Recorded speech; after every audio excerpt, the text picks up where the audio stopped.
Presentments. This is a private expression of personal perspective and is neither public disclosure nor public offering. The material set forth herewith is for educational purposes only.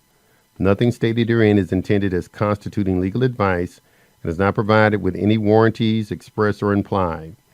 The contents set forth herein constitute the opinions and understanding of the author. Accountability for the actions of anyone who utilizes any material set forth herein, as part or in whole, resides entirely with the user and are neither the actions nor responsibility of the author. Acknowledgement. This work is the product of the dedication, intelligence, and above all courage/risk of many people. Some have paid, are paying, and are threatened with paying with their property, freedom, and their very lives. It now appears that the number of such casualties in the cause of truth, freedom, justice, and peace are rapidly increasing. This work is dedicated to all those who share these values, in whatever way they perceive and think of them. Note, this article, such as every treatise of this type, must be regarded as a work in progress that is subject to change without notice at any instant based upon the acquisition of new knowledge, information, insights, and experience.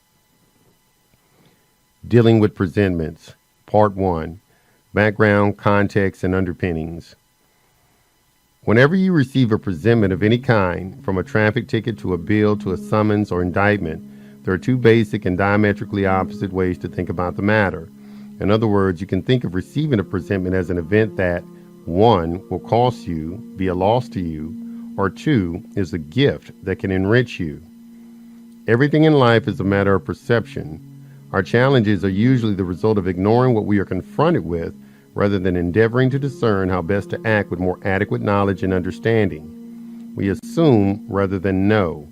Consequently, if we would have any chance of succeeding vis-a-vis presentment, we must first have some basic understanding of the system within which the issuance, interpretation, and enforcement of presentments occur. The following mini analysis of the legal system may be helpful in this regard. In the I Ching is a remarkable statement. The superior man goes only into his own domain. As Frederick Bastiat said in a similar vein, minding one's own business is the only moral law. The conundrum, of course, is how to live in peace and freedom in a world in which we are besieged by excises of the interminable, relentless, long-standing, and incredibly brilliant schemes of rulership, slavery, and exploitation that have plagued mankind throughout history, and that aggressively intrude themselves unilaterally into all areas of our lives, spiritual, emotional, mental, social, and economic. This renders living in a live and let live manner on this planet difficult and impossible without sufficient knowledge.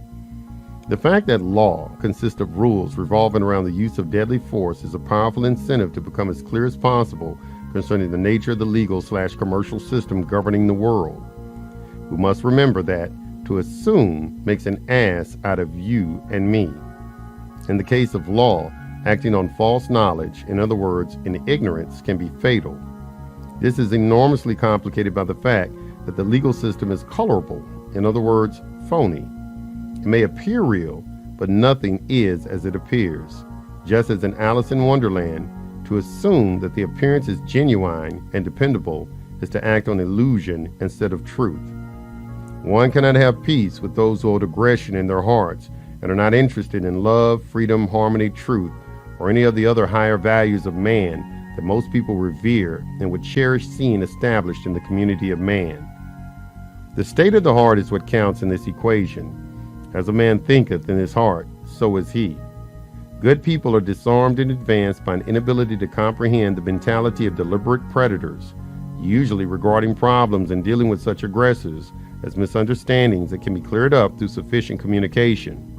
It is often not easy for good people to understand that there are those who know the difference between good and evil and deliberately choose the latter.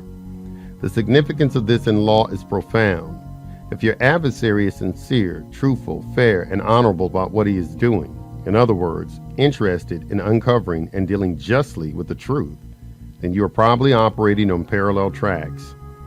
In such case, the discord or conflict is the result of misunderstanding or lack of communication, and disappears when both sides realize what is happening. If, however, your adversary is operating from a covert stance, with deliberate deceit, concealment, misrepresentation, bad faith, and aggression in his heart, the dispute is real, will not be resolved amicably, and requires exposure of the facts to the light of day by providing sufficient evidence.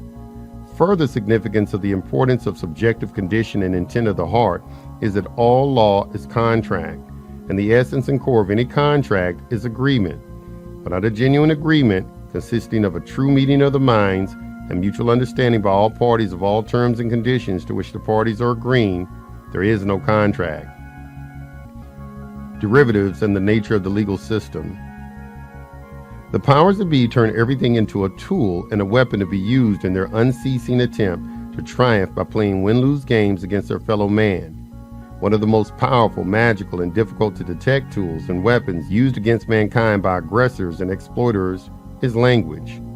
Allegedly, the word phonetics derives from phonetics, purportedly stemming from the Phoenicians who gave us language, a word referencing a substance that, when fired from the cannon of a ship, tore the sails and mast and left the opponent dead in the water. Obviously, words are extremely powerful weapons, and using them for conquest and rulership purposes is what the legal system is all about.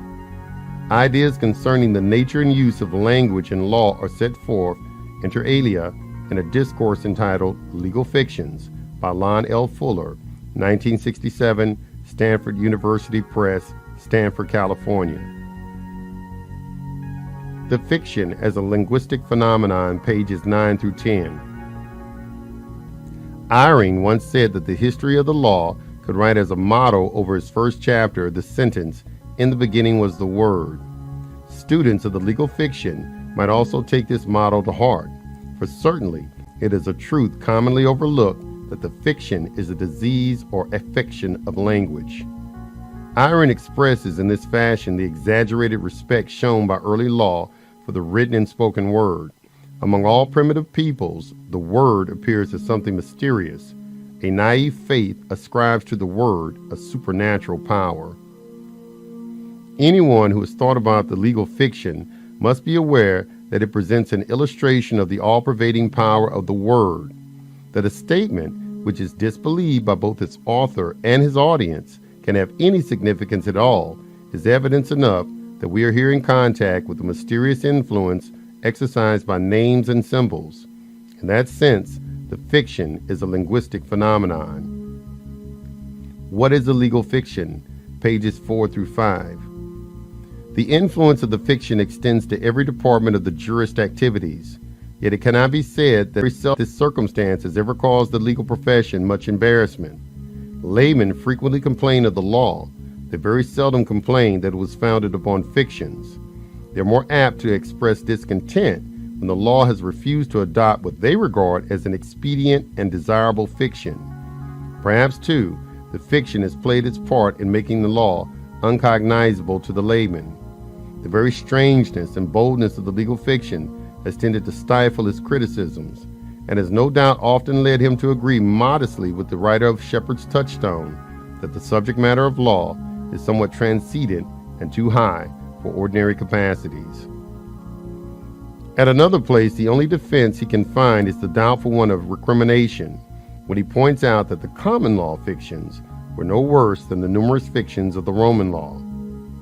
A fiction distinguished from a lie, page 7. Maine's classical definition of the historical fiction as any assumption which conceals or affects to conceal the fact that a rule of law has undergone alteration, remains unchanged, its operation being modified, seems to leave room for the intent to deceive. The English courts were in the habit of pretending that a shadow, which might in fact have been taken from the plaintiff by force, had been found by the defendant. Why? In order to allow an action which would not have lain. If the fiction does not deceive, of what purpose is it? It is easy to conclude uncharitably that the judge who enlarges his jurisdiction or who changes a rule of law under cover of a fiction is very coolly and calculatingly choosing to hide from the public the fact that he is legislating. A fiction distinguished from an erroneous conclusion, page 8. A fiction is generally distinguished from an erroneous conclusion, or in scientific fields, from a false hypothesis, by the fact that is adopted by its author with knowledge of its falsity. A fiction is an expedient but consciously false assumption. As living, physical, biological, sentient beings, we are real. We exist as aspects of existence. The system, on the other hand, is an abstract creation of the mind. It is in the realm of words, symbols, ideas, laws, contracts, etc., where the circuit exists through which the currency, flows in accordance with the rules of law and commerce. Manifest existence emerges into form and substance out of the nothingness of the unmanifest. All creation, therefore, is derivative. The created is derived from the creator. Creator and created are different meta-levels or logical types from each other. The eternal absolute has no finite properties. From any relative perspective, the absolute is neither cognizable nor perceivable and must be described in accordance with what it is not, such as the void, unbounded, changeless, etc. While the manifest is changeless, manifest existence is endless, non-repeating, unique, and non-repeatable change. It is not possible that any configuration of anything in creation is ever exactly the same as it ever was or ever will be a split fraction of a second later or ever could be. As Heraclitus noted, no man can walk twice into the same river. Everything is process and pattern, energy and motion in particular forms, orbits, paths, and circuities that are at every infinitesimal instant unique. Furthermore, the further removed manifest creation is from the source, the more derivative and impotent it is. That which the mind, through sensory experience and all other relative processes, regards as physical reality, that is solid, real, and substantive, is in actuality the most illusory. The more subtle, insubstantial, and of the level of manifestation one accesses, the more real and potent it is, since it is less derivative and closer to the source. This can be illustrated by observing the history of science, perhaps most dramatically exemplified by the development of weapons. As man has gone from weaponry involving the gross physical, clubs, spears, catapults, etc., to more subtle strata, such as the chemical level where gunpowder operates, towards the atomic and subatomic domains, atomic bomb and hydrogen bomb, toward the unmanifest field, the more energy is liberated. Although neither the absolute nor the relative is actually cognizable by the mind, that does not stop just about everyone from engaging in the popular game of thinking otherwise. The mind forms concepts about the source, God, none of which is either remotely a faithful map nor the territory that it purportedly mapping, as well as aspects of the relative. To satisfy the mind's need to know, man lives by the foolish idea that his conceptions of existence, whether the absolute or relative, are true, and that the fixed pictures, patterns, or conclusions derived from some finite vantage point, largely through acquired experience and sensory perceptions, have captured the thing itself. This is as silly as taking progressive snapshots of the ocean and its waves and thereby thinking that one has cognized and captured the ocean, or speculating from outside the door what is inside a room in which one is not present and living on the basis of one's speculations as if they were absolute.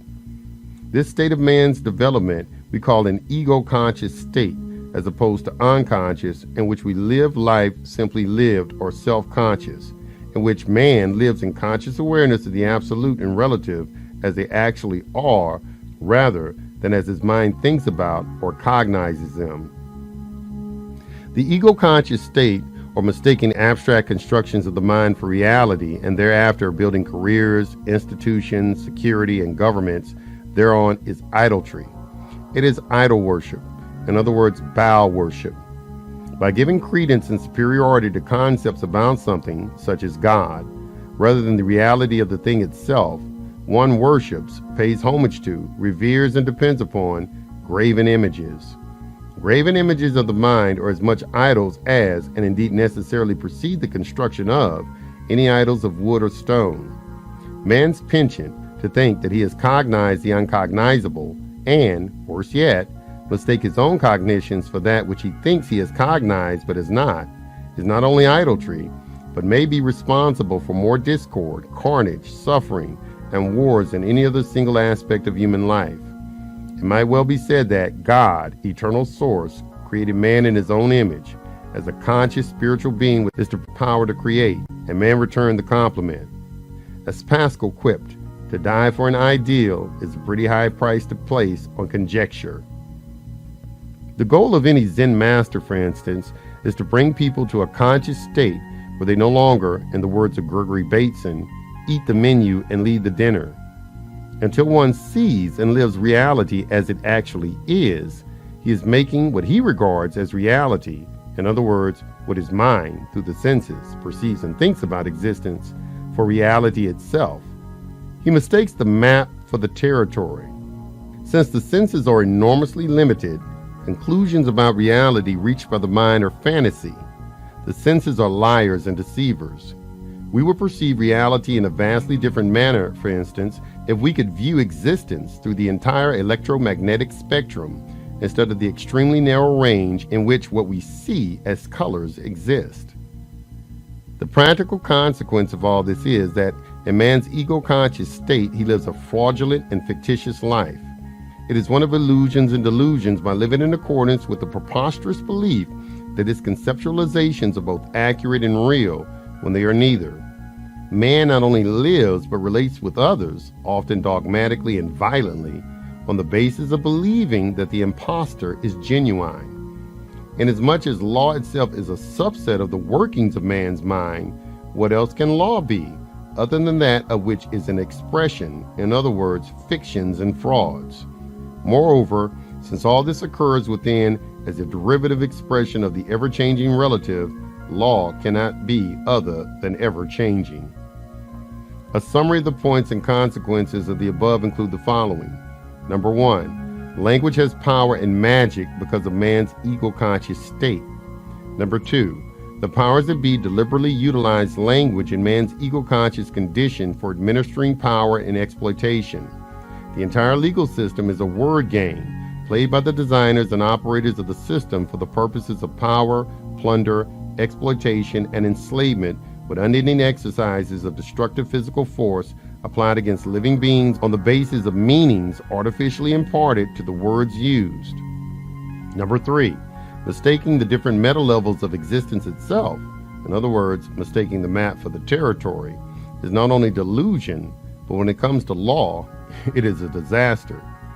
Authority for using deadly legalized violence against one's person is attached to the results of the era. Number 4, our difficulties often arise from our acting in a manner that results in people enforcing the fictions and frauds by systematic and ruthless application of legalized violence, damaging the real us. Then, whatever is happening in the system becomes substantive in our physical lives. Number 5, everything in existence can be viewed, perceived, and thought about in an infinite number of ways, by an infinite number of beings, for an infinite number of possible reasons. Not only are no two of any of those things the same, but cannot be identical even if anyone so wished. Concepts, maps, can be fixed. Creation, the territory, cannot. Number 6, it is impossible in the ever-changing realm of creation for any subset thereof, such as a man, even remotely to fathom, comprehend, and know, let alone verbalize, the truth, whole truth, and nothing but the truth. We might define truth, with a capital T, as the actual way things are, in other words, the thing in itself, to use Kant's term, or in their suchness, to use a Buddhist characterization. This totality in actuality is not made finitely knowable, but because of its unimaginable vastness, and because no two split instants are ever the same word designated as truth, lowercase t, might be defined as an accurate abstract mapping of some thing or event, such as if one is given a map that allegedly shows where a treasure is buried and digs at that spot indicated. He will either find or not find the treasure. If it is found, we say the map is accurate and the author thereof told the truth. If the treasure is not found, we say that the map was false or inaccurate and the author was either in error or lied, or someone removed the treasure subsequent to the making of the map. 7. Man's capacity for mapping reality through creation of abstract symbols, such as numbers and words, is likewise derivative. Anyone can observe or think about anything and create/concoct whatever designation of letters, symbols, and sounds he may wish for classifying, categorizing, or identifying the particular thing and referencing it in his own mind and or communicating it to others by speech, writing, or some other means. Number 8. The legal system, like reality, likewise consists of the flow of energy in accordance with the patterns of its design. In the case of the legal system, both the design of the circuitries and the current that flows therein are different than that of given existence. With respect to the universe, the designer is the creator, however anyone may think of the infallible source of all that exists, and the current that flows is universal energy that is ultimately unknowable and undefinable by any relative means. Concerning the legal system, the designer is man, and the current that flows in the circuits of the system is called currency, in other words, money. There are very few types of legal entities existing today. They are fundamentally corporations, trusts, partnerships, and sole proprietorships. The IRS code at 26 U.S.C. 7701.01a lists 7 classes of legal persons, the additional 3 to the 4 fundamental ones being an association, estate, and company. What defines each of these and distinguishes each from the other, as well as determines how the system deals with them, is the schematic defining how the currency flows in the circuitry. Money embodies more laws and commercial principles than any other single thing, whereby insofar as the world is concerned, it may reasonably be characterized as the measure of all things. Number 9. Legal terms and phrases are artificially imbued with the particular meaning and significance of those who define them. Legal terms have considerably different meanings than the same words do in ordinary parlance. The system, in short, is a word game. Words in law are artificially assigned meanings that are completely different than the meanings attributed to the same words in normal speech. Examples of this are legion, one of the most prominent of which is the word person, which in law refers to a legal fiction and does not and cannot pertain to a real being. This is why we need law dictionaries in addition to regular ones. The result is the legal system is its own language concerning which we allegedly need translators and mouthpieces called attorneys for using the esoteric language that is not spoken by laymen when in a forum, such as a court, wherein legal language is spoken. Number 10. When language, symbols, and ideas are usurped by those who would play win-lose games, they are wielded as weapons. This phenomenon has grown to such gargantuan proportions that it is a scourge on mankind and a blight on the planet that is destroying civilization and wreaking havoc on the earth. Some of the reasons things have gotten so far out of hand is that the capacity to create and use new derivatives is unending.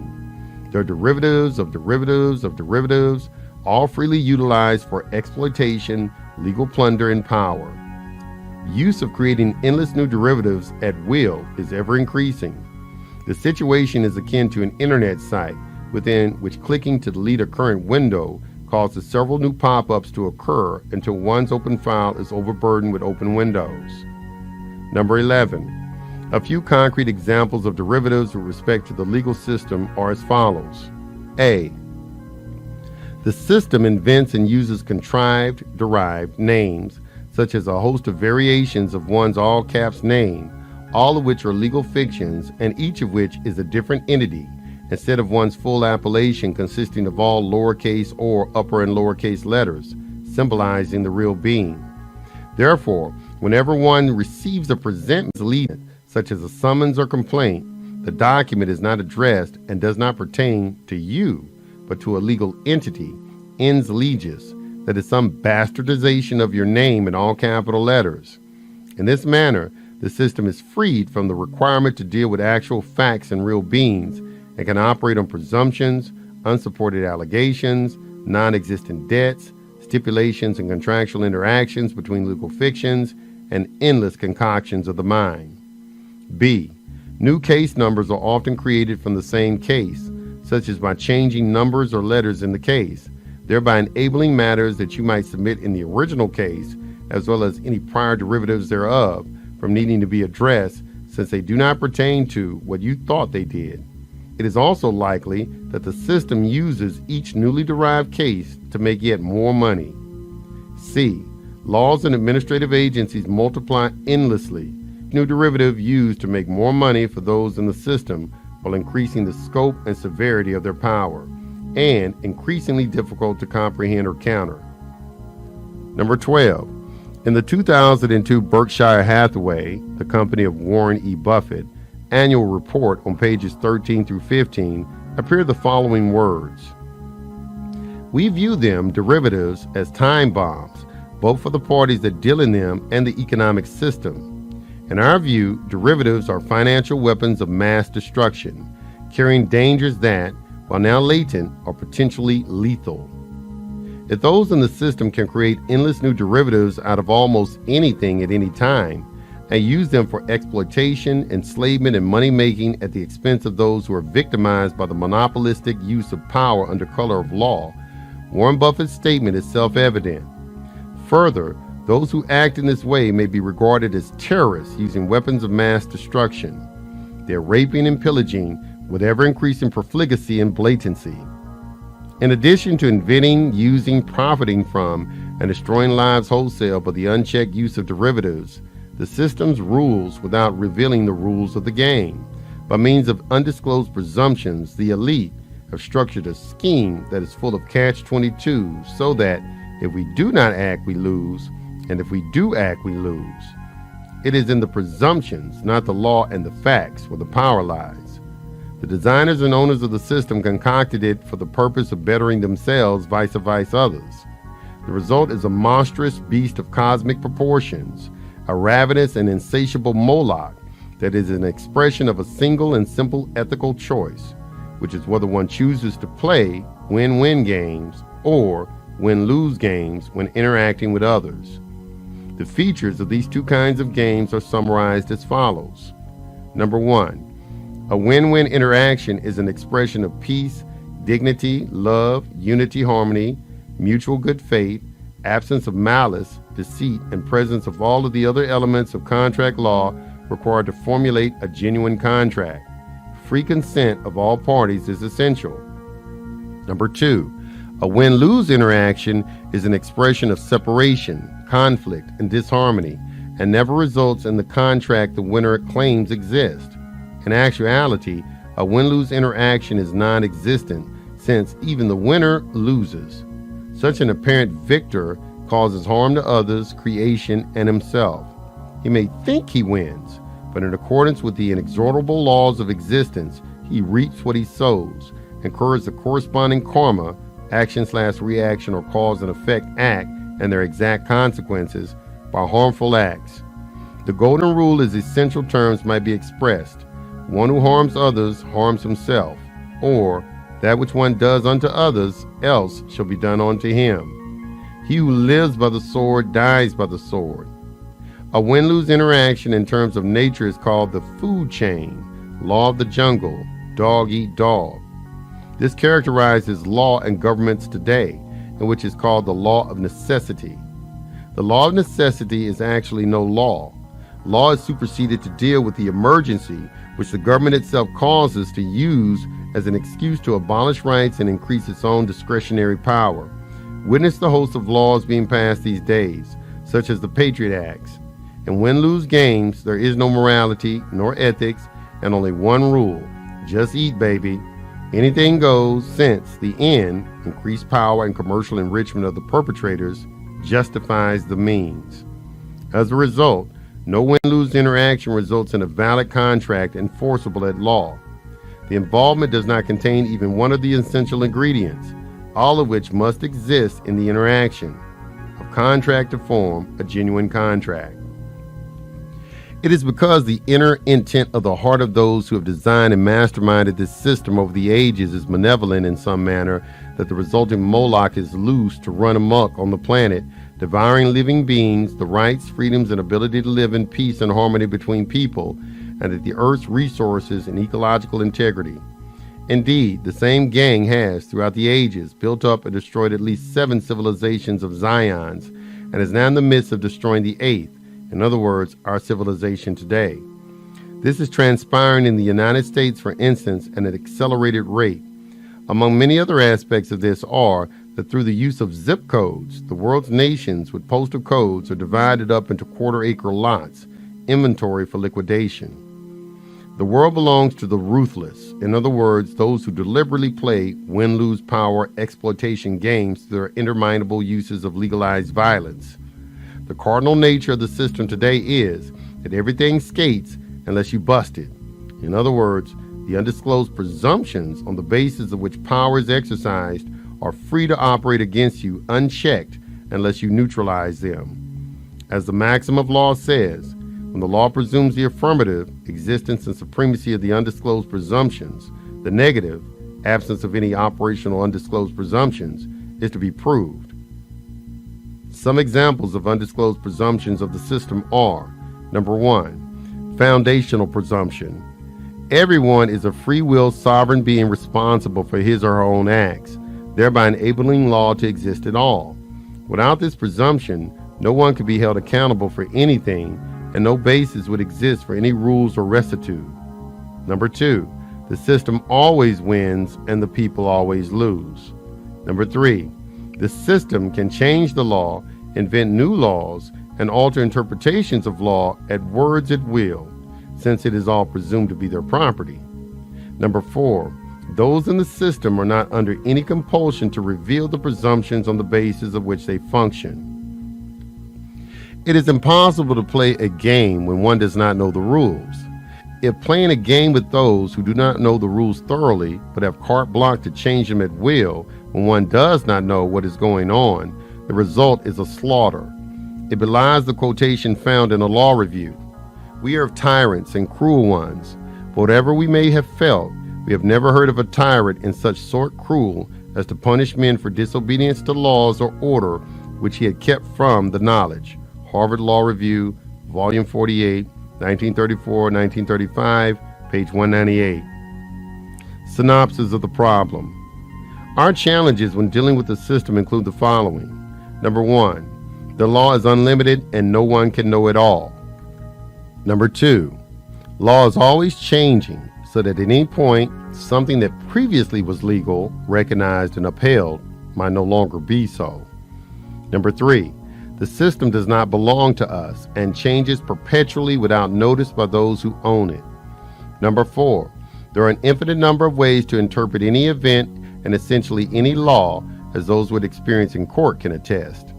Number 5, it is impossible to be assured that we know all the undisclosed presumptions on the basis of which law functions. And number 6, the powers that be study and exploit every aspect of man's nature, good and bad, with malevolent intent.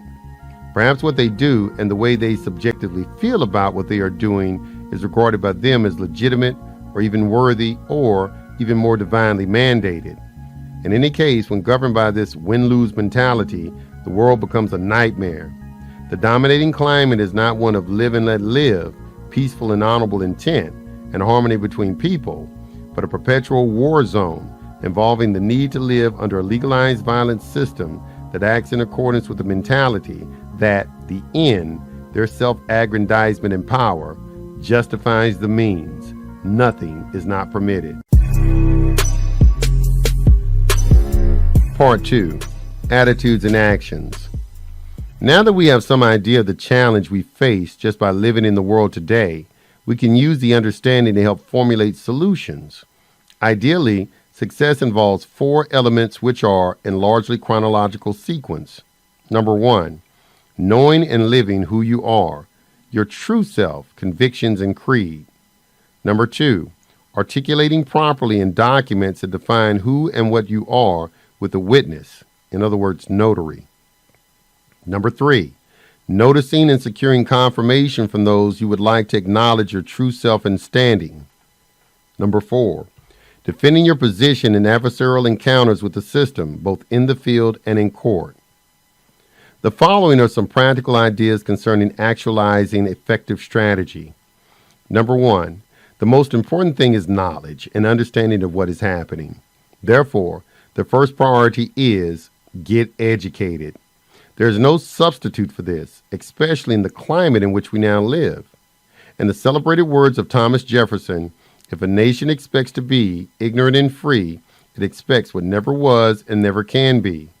First and foremost, getting educated requires knowing yourself, who and what you are, and becoming clear, confident, and establishing in yourself your real being. Number 2, the nature of the times is escalating the timeless imperative to make one's spiritual life paramount. Increasingly, the state of the world is communicating the message that the only way out is in. Living in accordance with the understanding that cultivating and realizing our inner being, in other words, spiritual awakening and realization, is more important, enduring, and conducive to providing us with the happiness, peace, and fulfillment that alone will satisfy the heart and soul than anything we can see, do, experience, or have in the outside world. We all have 2 wars to win and opponents with which to deal. Number 1, ourselves, in other words, obtaining self-mastery. And number 2, a hostile, deceitful, and treacherous world. If we do not win the internal battle and become clear about what we are and how or why we want to live, relate to others, and deal with the system, we have no hope of winning in encounters with the ruthless aggression to which we are relentlessly subjected. Number 3, in the absence of self-realization, we live at the expense of life. We expend time, effort, and energy attempting to acquire things in the outside world, the essence and origin of which we do not possess in our own being and consciousness. In such cases, we lose the roots and cling to the treetops, where our platform of operation is ungrounded and ephemeral. Number 4, live to be free of blame, where blame is defined as blocking someone's way without just ethical cause. As it is said, for blocking no one's way, no one blames him. If you do not interfere in people's lives, you will not incur the repercussions for doing so, thereby immunizing yourself from having to deal with the entangling and undesirable consequences of your actions. Number 5, stay in your own domain. If you do not traverse into your adversary's turf, you do not create a nexus between you and them that allows the system to engulf you. Accomplishing this includes becoming clear about the nature of private and public and when or how you are acting in which domain. If you leave your ground of substance, reality, and sovereignty and go into their domain of illusion, treachery, and deceit, your situation is hopeless. By so doing, you abandon a position where you have clout and they have none in favor of going into a realm where they have all the power and you have none. The public side is their game and property, not yours, so you have no standing, rights, and power there. Your body is real and came first into the world before any fictitious version of your given private name or any birth certificate or other document could be derived by the system to use for its betterment and your detriment. Number 6, be careful never to reach a point where you think you know enough or you have it all figured out. As soon as you think you have it, you've had it. Number 7, understand as much of the law and practice thereof as possible in terms of universal principles that transcend and are more fundamental than the system's concoctions. Man's law is a subset of and derives from principles that are more fundamental than and endure beyond all human imaginings. The further removed from universal principles we are, the more unstable and unreliable is our position. The observation of Emerson is apt. As to methods, there may be a million and then some, but the principles are few. The man who grasps principles can successfully select his own methods. The man who tries methods, ignoring principles, is sure to have trouble. Number 8, change your thinking. If the thinking and perceiving ruts have you confined, then alter, revise, and expand them. Cast your nets on the other side of the boat, if you're not catching any fish on the side where you have heretofore been fishing. Number 9, never assume. Don't take anything they say or do at face value. Dig for the facts and substantiation in law for what you do. In the words of Gilbert and Sullivan, things aren't always what they seem. Skim milk masquerades as cream. Number 10, create a paper trail and public record concerning as many aspects of your position as possible. This includes executing documents that articulate and declare your rights, identity, and standing, thereby shifting the burden of proof onto those who would deprive you of them. Establish and notice the proper parties of your position, sending colored copies of your documents, preferably dispatched by a notary with a notarial certificate of service. Number 11, whenever you are out and about, carry correctly colored pens with you, as well as postage stamps, rubber stamps, text of various things to say in emergency contexts, and notarized colored copies of crucial rights asserting documents. Be prepared. Number 12, collect dictionaries, perhaps all you can, both regular and law. Words are the weapons of this game. By understanding the meaning and legal significance of words, you not only have revealed to you what your strategy and tactics can be to win when you're writing your documents. All legal documents are paper soldiers for fighting win-lose battles in a legal setting, but communicate in their language. The official dictionary in the U.S. is Bouvier. They won't tell you this because of so many options available to you revealed in that law dictionary. Also, get the Oxford Unabridged Dictionary, available in diamond print with magnifying glass for the extensive etymology of words. Number 13, understand as much about the nature of the system as possible so you can use it to your advantage. This should include spending time in court observing diverse proceedings, paying attention to the interaction between attorneys and judges so you can perceive more clearly how the system functions to baffle the people. Number 14, capitalize on the mentality of bureaucrats and what they understand, feel comfortable with, and offer you in the way of procedural options. If you relate to them in this manner, you do not act outside the bounds of their job description and do not put them in the wrong. At the same time, you secure their cooperation and let them do what they are familiar with, such as sending you documents or clarification to which you are statutorily entitled, which they often tell you in their correspondence, such as under this or that act you are entitled to such and so. Don't confront them with anything hostile or outside their niche and mentality, and certainly do not require them to think. Number 15, since to bureaucrats reality of what exists is on their computers, don't fill out any more forms than you have to, and don't answer and return questionnaires. Your questions get cross-referenced in innumerable computers, can be used to assemble a profile on you and everything about you, and are often sold to marketing agencies so that you are flooded with unwanted offers and fed into the system's database as more food for the beast to consume and use against you. What is advisable to do is live your life as privately and off the radar as possible, and put out information you want bureaucrats to believe and hence act on as the truth about you and your activities, including information on your computer that leads them on rabbit trails away from you and your freedom. Number 16, play different agencies and aspects of the system against each other. The system is not homogeneous. Most agencies and departments are very territorial, desiring to have as much exclusivity of power as possible to themselves without having to share power with other aspects of the system so as to compromise their ability to function as autonomous as possible. Number 17, accept and return for value all presentments. When you can, use autographed postage stamps on your documents and have them sent to the destination by your notary. Number 18, every time you ever mail anything, including having a notary mail things on your behalf, put postage stamps on the envelope. Do not mail by use of the red meter postage. Whenever you take an item into a post office that needs postage and ask the teller to put the postage on, they run it through their meter stamp.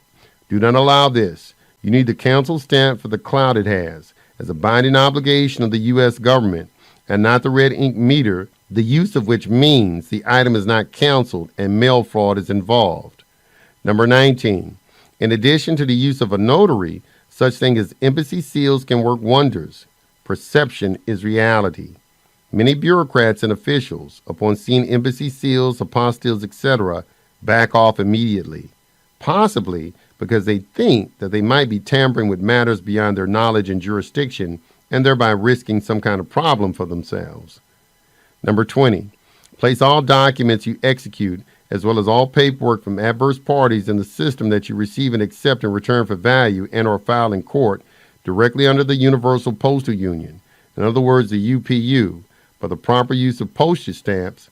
This matter is discussed below under postal power. Number 21, whenever you have a serious subpoena to serve, such as on the mayor of a municipality or some high government official, have them served by the sheriff or better yet, the provost marshal. Call the U.S. Marshal's office and see what is involved in having this done. Number 22. If you're in prison, either ask or have someone on the outside ask on your behalf for the prison form for reporting irregularities. A prison is a federal project. Inmates can report irregularities and call in county, state, and federal auditors. This form is used for reporting irregularities and accounting of federal projects to the Army Corps of Engineers under the Military Accounting Manual ER 37210. Almost all prisons keep false books. When they are audited upon the first irregularity, which usually does not take long for auditors to find, things hit the fan. One might ask the prison administrator for the form or the prison case officer. Number 23. Ask for your SID number or state identification number and file from every state in which you have ever been in for any period of time. While the Social Security number is federal, the state identification number or SID number is state. Through this tracking number, the states keep track of everything about you. In other words, your straw man, such as licenses, liens, arrests, etc. SID numbers are either 7 digits followed by a letter suffix or 8 digits without the letter. All, however, are preceded by the 2-character U.S. postal identification of the state. In other words, CA for California, NY for New York, or TX for Texas, etc. One probably must make a Freedom of Information Act, a FOIA request, or the state equivalent in California, for instance. One might use the Information Practices Act, IPA, for procuring your SID file. 24.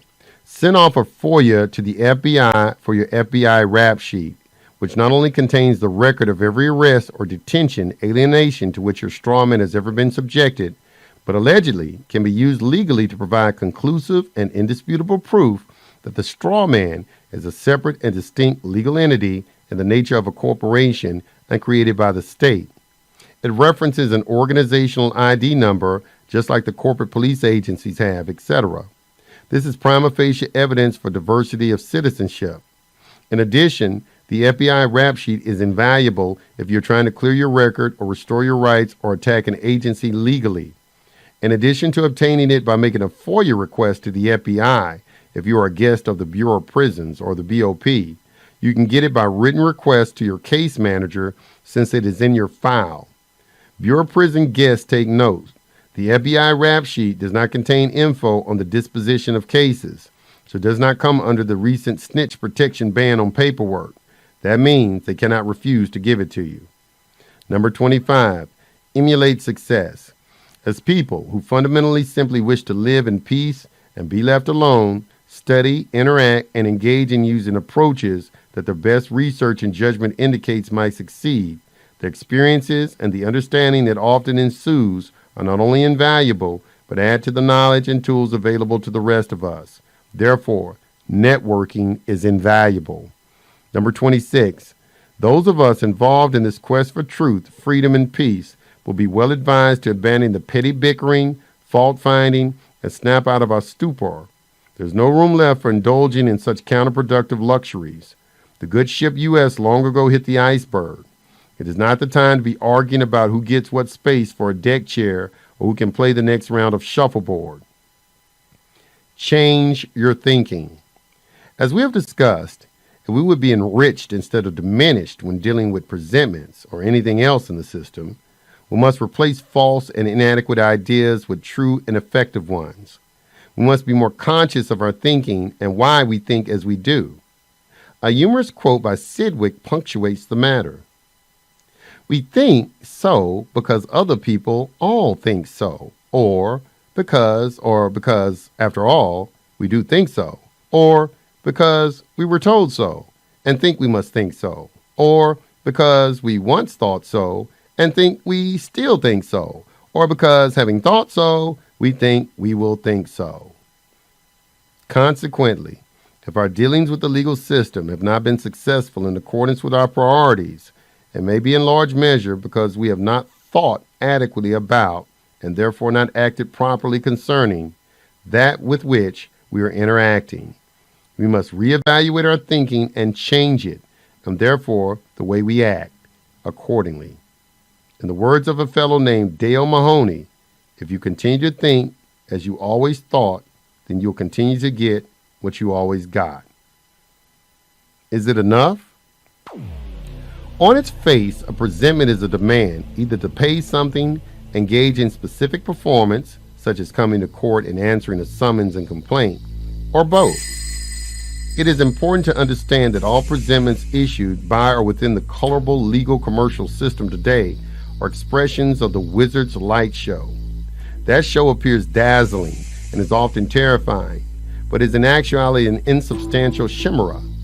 It becomes concrete only when we treat it in a manner that, by the rules of the game, authorize it being enforced against us in physical reality. Someone provides you with a presentment because he expects to make money off of you by doing so. The point of this discourse is to elucidate how we can act concerning what has heretofore been damaging to us because of our ignorance and proceed in a manner that can turn the tables to enable us to use the same system and its rules for our betterment. To begin with, we must realize that adopting the ostrich approach of hiding our heads in the sand does not eliminate what we might wish we did not have to deal with. Emulating the ostrich merely exposes our rear end blindly. It does not stop our butt from being kicked, or worse. The second thing to realize is that everything that happens to us is the result of our own creating, either by having caused it expressly or because we placed ourselves in the context where the event we have to deal with is allowed to be in our space. In either case, what we have control over is our free will choice as to how to deal with a particular event. In the case of receiving a presentment, we can basically pursue one of the following courses of action. Number one, we can comply with the demand stated on the face of the presentment. Number two, we can deny, fight, try to run from it, etc. Or, number three, we can accept it and thereby neutralize and offset it by allowing the current to flow in a way that discharges the obligation without trying to block or resist the force directed against us. Acting in accordance with either of the first two ways results in an automatic loss. The first way consists of meek compliance, which is a dead loss to us. We just simply pay or perform as they have instructed us to do, like good little slaves. The second way constitutes a dishonor, and joining the issue offered to our straw man that can then be enforced by the courts and imposed on us. We give substance and credibility to the wizard's light show. This is also a dead loss because our dishonor ensures that we lose. The third approach involves staying in honor and retaining a posture where we are free to act in a way that redounds to our benefit. If what we experience is the result of our direct creation in the past, acceptance must occur to close the circle on the process involved in our creating by thought and then, sooner or later, experiencing back upon ourselves the result of our own thought creation. We must complete the cause-effect cycle and discharge the imbalanced buildup of charge that remains until the action/reaction account is balanced and the imbalance, in other words, the charge, is discharged. If what we experience is the result of the action of others, we need to do a kind of legal commercial jujitsu that returns the force of their actions back to them without injuring us. All injury we experience in legal commercial matters is the result of essentially two things. Number one, failure to establish on the record and correctly notice the proper parties of our position as the living principal, creditor, and authorized representative for our straw man/all caps name. All law functions on the basis of presumptions. A major presumption on the basis of which mankind is enslaved is the presumption that our failure to clarify and establish on the record who we regard ourselves as being and in what capacity we are functioning signifies the system's right to act against us as it wishes. As per the maxim of law, he who fails to assert his rights has none. The seventh commercial maxim is apt. A matter must be expressed to be resolved. If we do not provide notice of our position, no one else can, nor does anyone in the system have any motivation to try to assert our position for us, especially vice versa them. If we want our position noticed, we and we alone must do it. If we fail to notify appropriate officials and agencies of our position, there is no basis upon which anyone in the system can relate to us other than in accordance with the system's rules and presumptions, which operate with impunity unless properly controverted by us. Their position is the only one on the table because we have not introduced our own into the equation. A gold prospector must drive a stake in each corner of a plot he is staking his claim on if he wants to have others recognize his claim. Without doing so, nothing exists to communicate his intent or be treated as if the plot of ground is his as opposed to anyone else's. He has not acted in accordance with the rules of the game that must be followed for him to achieve his objective. Number 2, acting in dishonor and thereby engaging in resistance that disallows pass-through of the current that enables us to retain our freedom and autonomy without being damaged. Resistance in a circuit creates heat. By resisting, we bear the burden in our own biological circuitry, which remains until discharge. This absence of discharge can weaken, exhaust, burn up, or in some way debilitate us. It is a cardinal spiritual maxim that victory is achieved through surrender. To understand this statement, we must define the meaning of the operative words victory and surrender. By victory, we do not mean physical conquest and domination, which is futility born on acting on, attempting to render durable in some manner the illusion of separation and superiority of one aspect of the one over the other. In this situation, an ego imagines not only that it is separate from others, all and everything, but is superior to other expressions of the same oneness. This delusion is a major source of sorrow and suffering that has plagued mankind throughout history. Using force and artifice is an attempt to get reality to conform to a flawed and vain abstraction of its own foregone futility that leaves carnage and suffering in its wake. The term surrender is intended to convey the concept of expanding receptivity rather than outward directed action without first obtaining the benefit of more thought, insight, and information than one has at the time. Receptivity involves opening one's mind, letting go of the attitude that one already knows the truth, releasing preconceived ideas about what one is experiencing, and inwardly expanding the vessel of one's being, not only for the purpose of perceiving matters more fully, clearly, and wholly, free of distorting, diluted, and preconceived biases, but providing the conscious mind with more comprehension than had previously been the limits of one's thinking and consciousness. Depth always absorbs. And, as a Zen master once said, it is impossible to discover when preoccupied with the familiar. There are no limits or bounds to the size, scope, and depth of our vessel, nor to the nature of the content we can consciously contain. This is akin to a takeoff of an old rhyme. Little forms have bigger forms on their backs to bite 'em, and bigger forms have bigger forms, and so on ad infinitum. Further significance of surrender inheres in realizing that we see things far more as we see ourselves are than what something is in itself. A moment reflection reveals that anything can be viewed, perceived, thought about, and acted upon in an infinite number of possible ways by an infinite number of possible beings. Everyone observes and experiences life from his or her unique nature and position in space-time. No two perspectives are the same, nor can be. As someone once quipped, when you hear two accounts of the same automobile accident, it makes you wonder about history. The Bible is full of admonitions against acting in violation of this truth vice others, such as, "Thou shalt not bear false witness," and "Judge not, that ye be not judged." What certainty, after all, does anyone possess about the truth, whole truth, and nothing but the truth that might justify slandering or judging someone? Therefore, surrender really means giving up one's entrenched position in favor of allowing clearer and more holistic understandings to emerge. The ultimate end of this approach is to perceive existence as it is, rather than how we might think or believe it is. Two further quotes of Zen masters come to mind. Do not seek the truth, merely cease to cherish opinions. And if you understand, things are such as they are. If you don't understand, things are such as they are. The actual truth of anything is the such as it is nature of its existence. The more we live in this manner, the more grounded in happiness and integrity our life can become. In court. Why do we lose in court? It is not because it is a military or maritime court, which it is, often evidenced by the gold fringe on the flag. It is not that we are under implied or adhesion contracts to some municipal corporation. If so, we could raise the issue of contract law. It is not a plethora of other reasons advocated by innumerable patriots, all of which reasons are rabbit trails. So, the short answer to why we lose in court is that we lose if, number one, we dishonor any of the people and processes that impinge upon us, thereby enjoining the issues described in the presentment so that we become bound by the matter.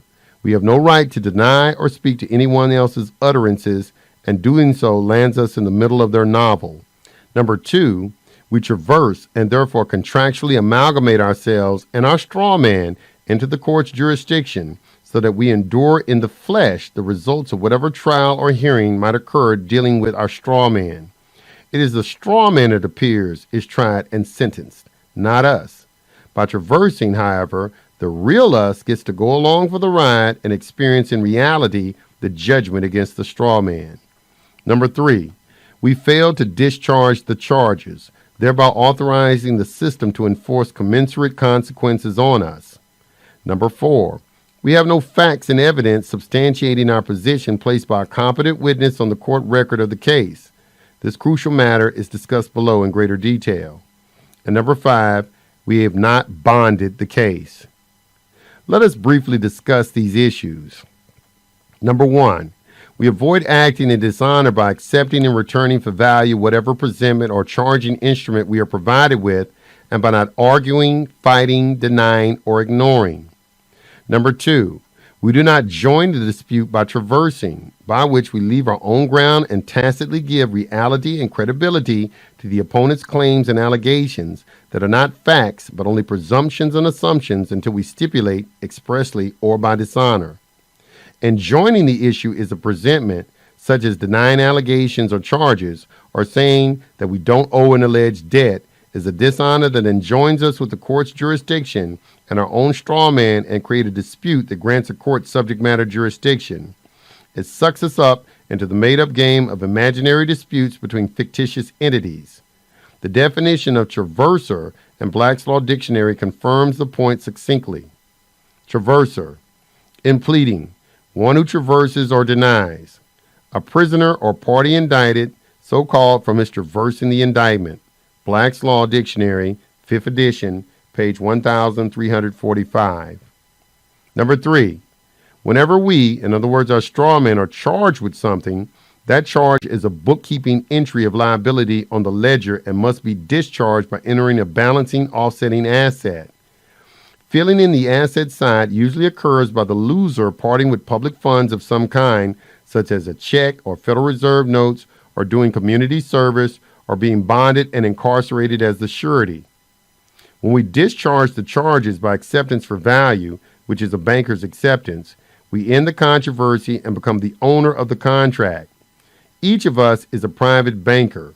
Under banking, our acceptance in return for value establishes the facts and makes us owner of the transaction. We then own both sides of the deal, in other words, both the creditor and debtor side. By accepting from the private side and providing the value from the private, in other words, substance side, we end the dispute and remove from the equation any controversy for a court to resolve. Number four, it is imperative to understand that the admiralty equity courts of the system do not deal with reality, substance, and facts and evidence. They deal in assumptions, which are unsupported claims and charges, and presumptions, unexpressed rules by which the system operates, and stipulations, agreements that create the facts. Because they are straw men and cannot be competent witnesses through sworn testimony, neither attorneys nor officials can place actual facts and evidence on the record that a judge can judicially notice, such as claims supported by sworn testimony, either through an affidavit sworn true, correct, and complete, or testimony under oath on the witness stand in open court or deposition. In the celebrated voter punch cards incident in Florida in the Al Gore dispute with George Bush in the last election, Gore's attorneys introduced a batch of voter punch cards as evidence for the purpose of proving that the election was flawed. The judge never even looked at the evidence and threw Gore's attorneys out of the court. Although the press and public were not aware of the rationale for the action, the judge's basis for doing What he did was that the cards were never presented to the court by a competent witness. There had to be a witness to state that the cards came from such and such a precinct and that the one testifying witnessed the cards being gathered up, boxed, and transported and was stating such matters under oath. Without such competent witnesses, there was nothing on which the judge could rely to substantiate any claim that there had been tampering with the cards during the gathering and transporting thereof. Attorneys can neither be competent witnesses nor can any statements that they make be considered testimony. They deal in assumptions, hearsay, and dishonor. So much for high-priced lawyers. Number 5. Recently, some people in Nebraska allegedly avoided having to go to prison for some time by posting, at the last minute, a single-page bond. The text of this bond, along with some explanation and comments, accompany this article. A presumption is defined as follows. A presumption is a deduction which the law expressly directs to be made from particular facts. And a presumption, unless declared by law to be conclusive, may be controverted by other evidence, direct or indirect. But, unless controverted, the jury is bound to find according to the presumption. Evidence Code subsection 602, et sec. In re Bauer, 1889. The bottom line is that whenever we receive any kind of presentment, from a tax bill to a summons, complaint, indictment, etc., our proper course of action is to accept and return the offer for value, served by a notary on our behalf. Discharge of the obligation occurs at the moment the offeror receives our communication. Contractual ratification has occurred through offer and acceptance. The circuitry closes on itself. The plus and minus polarities discharge, and nothing remains upon which anyone can act. A charging instrument, which is a presentment, is an offer, an obligation created on the public side by inventing a new borrowing against the creditor, which is the source of the credit, on the private side. Your strawman is offered the opportunity to assume the obligation. What we must understand is that, number 1, any presentment is a concocted debt on the public side created by the party responsible for issuing the presentment. Number 2, whenever you, in other words your strawman, receive a presentment, through your acceptance and return for value of the presentment, you can perform a legal commercial jujitsu by diverting the force of the presentment back on the issuer. Number 3, the fabricated obligation constitutes a new borrowing, in other words, creation of more public debt, which they wish your strawman to assume, and which you, at the expense of your body and labor, must discharge. Number 4, any presentment can be discharged by providing the offerer with the charging instrument accepted in return for value and utilizing your exemption as the source of the credit for discharging the obligation. Number 5, a presentment is not an obligation that attaches to you unless you dishonor and do not discharge it. Number 6, when you proceed correctly, the charging instrument constitutes funds that can be used to make you money. Number 7, if the offerer does not honor your acceptance in return for value, then he is the one in dishonor and can be made the party obligated to pay you for costs, fees, and damages on the basis of his dishonor. Understanding the above scenario serves greatly to remove fear, false evidence appearing real, from the equation, especially when we realize not only that the presentment can be neutralized, but that it can be turned to our advantage. The advantages can occur not only by what might ensue from the offerer's dishonor of our acceptance in return for value, but by other means also. So long as one is ungrounded in his own existential spiritual position and ignorant of what the system is and how to deal with it effectively, fear is inevitable. This is because the system is one of endless applications of legalized violence on the basis of fictions and frauds promulgated by other beings. None of these paper assaults, presentments, is our creation or our property or province concerning which we have authority to speak. They are all the truth and actions of the originator, and therefore the originator's property and domain. Unless we understand what is happening, we are in the dark having to deal with things that can destroy us without possessing any ability to fathom and disarm them. The catch-22 of the system is that both traversing in joining the issue in any manner, and ignoring, doing nothing, constitute a dishonor guaranteeing our loss. The way out of this damned if you do, damned if you don't double bind is to comment on the paradox. Problems are not solved on the level of problems. They are solved by operating from another domain, or meta level, which in this case is our ground and truth, for which we have exclusive knowledge and authority to speak, and concerning which they have none. Now they must deal with our world, which they cannot address and cannot enter. And from that position, we require them to put up or shut up. Since they cannot substantiate the truth and validity in our domain, which is more powerful and fundamental than where they are operating, we can by so doing turn the tables on them. Officials, attorneys, and banks do not want to honor this process for a number of reasons, largely because they have been making money by usurping and using our exemption and do not wish either to be stopped from doing so or seeing us regain our sovereignty and autonomy by asserting our standing as creditor and using our exemption for our benefit and not theirs. Standing in status. Whenever you receive a bill, citation, summons, complaint, indictment, etc., what you receive is an original issue presentment. It is also an assumption, a concoction contrived in the mind of the living being who dreamt it up, since there is no bona fide assessment for the obligation. There is no commercial paperwork to support the contractual basis upon which the alleged obligation is based. Remember that the entire colorable system functions by fictions and frauds. There's only presumption of assessment, in other words, color of assessment. I find since the presentment did not attach anything of value to substantiate and support his position. Hence, the phrase in some accepted for value documents, I did not find your check enclosed. The document is grounded in the imaginary. Nevertheless, it can be traced to the author of the document and whatever straw man on behalf of which he acted to create the new debt currency. The presenter is giving you something created by inventing a debt and can be transformed into something of advantage to you if you treat it correctly.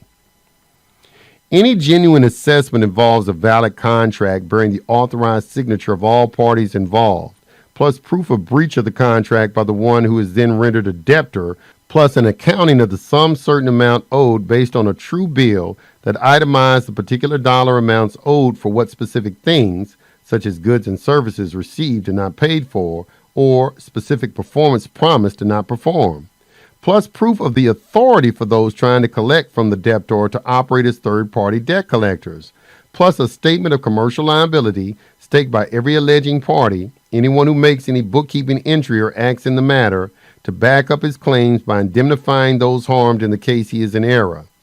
Those acting in the system, such as attorneys and government officials, have none of these prerequisites. They have only assumptions, which become actualized in our lives by making the assumptions real throughout traversing or dishonoring. Number 12. The foundation of every record is the commercial paperwork, consisting of two essential elements. Number 1. A ledger of accounting, consisting of an itemized list of goods and services provided by whom to whom, with corresponding monetary values indicated for each entry, backed by the contracts and records that substantiate the validity of each ledger entry. And number 2, record of accountability, identifying the party who takes commercial liability and responsibility for the accuracy, relevance, and verifiability of each bookkeeping entry. Although technically every document in commerce must be executed by or under an affidavit sworn true, correct, and complete, the commerce of the world consists of billions of people engaging in countless commercial transactions a day. Obviously, it is impractical for the trillions of documents involved in actual commerce to be done by taking each one to a notary to be certified and sworn as being true, correct, and complete. Commerce, to be practical, must be efficient, streamlined, and minimalist. The force and effect of every document, however, is ultimately its accuracy, relevance, and verifiability, combined with the sworn statement of some living sentient being that he takes responsibility for the validity of the document and whatever information it contains. This must be so because every legal and commercial document involves someone paying and someone receiving gain. Since every such document involves a potential loss to somebody, accuracy and responsibility, accountability and liability must be inherent in all legal commercial instruments.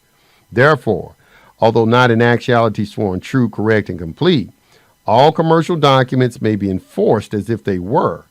Reality cannot be cheated. No matter how fantastic and removed from reality and sanity matters become in the phantasmagorical public domain of assumptions, derivatives, fictions, and fraud, ultimately everything must be grounded in and be able to be traced back to the ground level, which is the combination of accuracy, which is truth, and individual responsibility and accountability. Documents do not write themselves. Some living being writes them. When you accept and return an offer for value, it must be remembered that the value is that which you, as the real being, give to the transaction.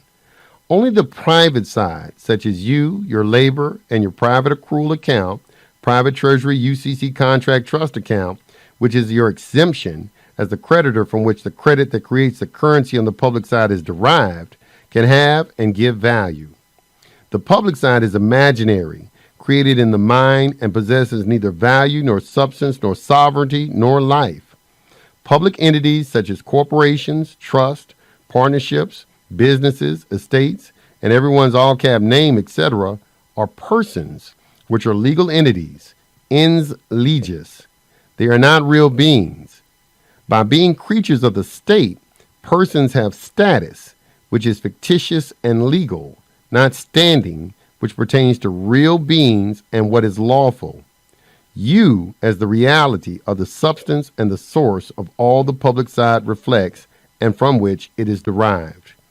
Any presentment you receive from the public side is a notice of the creation of a charge, an open account, which remains unneutralized unless you discharge it. You discharge the charge by performing a banker's acceptance that provides the asset/credit that balances the liability debt cross on the accounting ledger. You want to use your exemption, which is inexhaustible, for this purpose. In such case, you can discharge any obligation. Anything that can be charged by creating debt against credit can be discharged by performing an accounting offset by using the same credit. When you accept an offer and return it for value in your real sovereign capacity as creditor, you have accord and satisfaction. The fact is you're autographed. You, as the real being, are a lawful man capable of bearing a bond. You possess rectus in cure, meaning right in court, or standi in judicio, meaning standing in law. That means that you are capable of bearing a note. Only a lawful man can do that. So the lawful man puts his autograph on the line, establishing the fact. Private men and women use autographs, self-generated marks. Public side employees use signatures, signs of their juristic persona. To understand more of the monetary system operating in the world today, we must make a short digression into history. The Legislative Act of February 21, 1871, 41st Congress, Session 3, Chapter 62, page 419, chartered a federal corporation entitled United States, aka U.S. Incorporated, a commercial agency of what was originally designated as Washington, D.C. U.S. Incorp is a corporation of the international bankers, et al., and outside the Constitution. The jurisdiction of the U.S. corporation is private, commercial, international, and military admiralty maritime. Every citizen of the United States is a citizen of U.S. Incorporated, which is a corporation, not a country, and bereft of standing in law as well as access to genuine law, meaning common law, that was accessible to Americans under their contract with the parent corporation, United States of America. Every citizen of the United States is also an enemy of the state. In other words, the United States government is codified in the Amendatory Act of 1933 to the original 1917 Trading with the Enemy Act. This is codified inter alia at 12 U.S.C. 95. The 1871 Constitution of the United States of the private corporation, U.S. Incorporated, is identical to that of the 1787 Constitution for the United States of America, except for the difference in the 13th Amendment. In the USA Constitution, the 13th Amendment is one forbidding attorneys from holding public office. In the U.S. Constitution, the 13th Amendment is a prohibition against slavery and indentured servitude. In 1933, U.S. Incorporated declared bankruptcy as publicly noticed inter alia by House Joint Resolution 192 of June 5, 1933, Public Law 73-10. Perry versus United States, 1935, 294 U.S. 330 through 381. The result is that there is no money, in other words, real money, which is substance, such as gold and silver coin, that pays debt and is the coin of sovereigns. There is now only the representation or symbol of money consisting of debt created against credit, appropriate for bankrupt citizens devoid of capacity. The credit used to create and back the debt currency is provided by us through having given our gold in the 1930s and our labor ever since to back the failed corporation. Among many significant consequences of this are that there are now only bills of exchange, notes, and other evidences of debt to circulate as money. All currency today is created by signature. When we accept and return a presentment for value, we discharge an obligation and render the offerer devoid of claim. This banker's acceptance utilizes our standing in law as the creditor, the source of the credit, to discharge the obligation by using our exemption for offset and adjustment. We become established as creditor and owner of both sides of the transaction. In the past, we have usually sent the presentment back to the issuer ourselves. Now we realize that it is far superior to use a notary to send it to them. The notary does not care what is on the presentment or our paperwork or the amount involved. In other words, whether a document says $1 or $10 billion. The only thing the notary cares about is whether the document has a place for endorsement and a jurat, thereby justifying taking your fee, putting your document in an envelope, and serving it upon the other party, saying, respond in 10 days. This 10-day time period is in accord with Regulation Z, Federal Truth in Lending, 15 U.S.C. 1601 et sec, consisting of 3 days for mailing, 3 days for the issuer of the presentment to decide what he's going to do about your acceptance and return for value, and 3 days for return mail, plus 1 day for the day of service, which does not count on the time clock. The total time is therefore 10 days. When we have a notary serve our acceptance and return of the presentment to the offerer, the notary's address is given for the respondent to send the check, remedy, or reply to. When a respondent does not respond to the notary within the required 10 days with a notice of discharge of the obligation, he is in dishonor of our acceptance for value. He has not adjusted the account and is keeping the account open and the charge in place, continuing to cause trouble for us and make money by stealing our exemption. When no response from the original presenter is received by the notary within the required 10 days, we have the notary issue a certificate of non-response, which is a certificate of dishonor. At this point, the dishonor of the issuer of the presentment is established on the commercial record. A notary logbook is an irrefutable substantiation of the facts and admissible as evidence in any court. The key to the notarial process is that a certificate of non-response issued by a notary is a judgment in estoppel. The first certificate of non-response is a judgment in estoppel on the law. The second judgment is estoppel on the facts or money. Ideally, we should do both when dealing with a presentment, since we wish not only to discharge the obligation, but use the process to better us commercially. We must remember who and what a notary is. Historically, the notary wrote the king's papers. He issued the writs. A public notary is higher than a judge. In addition, notaries have had from inception 2 primary functions. 1, to protest international bills of exchange, and 2, be a bonded, neutral party who holds the commercial record and can place evidence into a court of any jurisdiction. Thus, the notary, as the ultimate holder of the commercial record, is higher than any judge inasmuch as no judge can act without the record. The great value to us is that through the notary, we can place unimpeachable evidence into a court case for the record.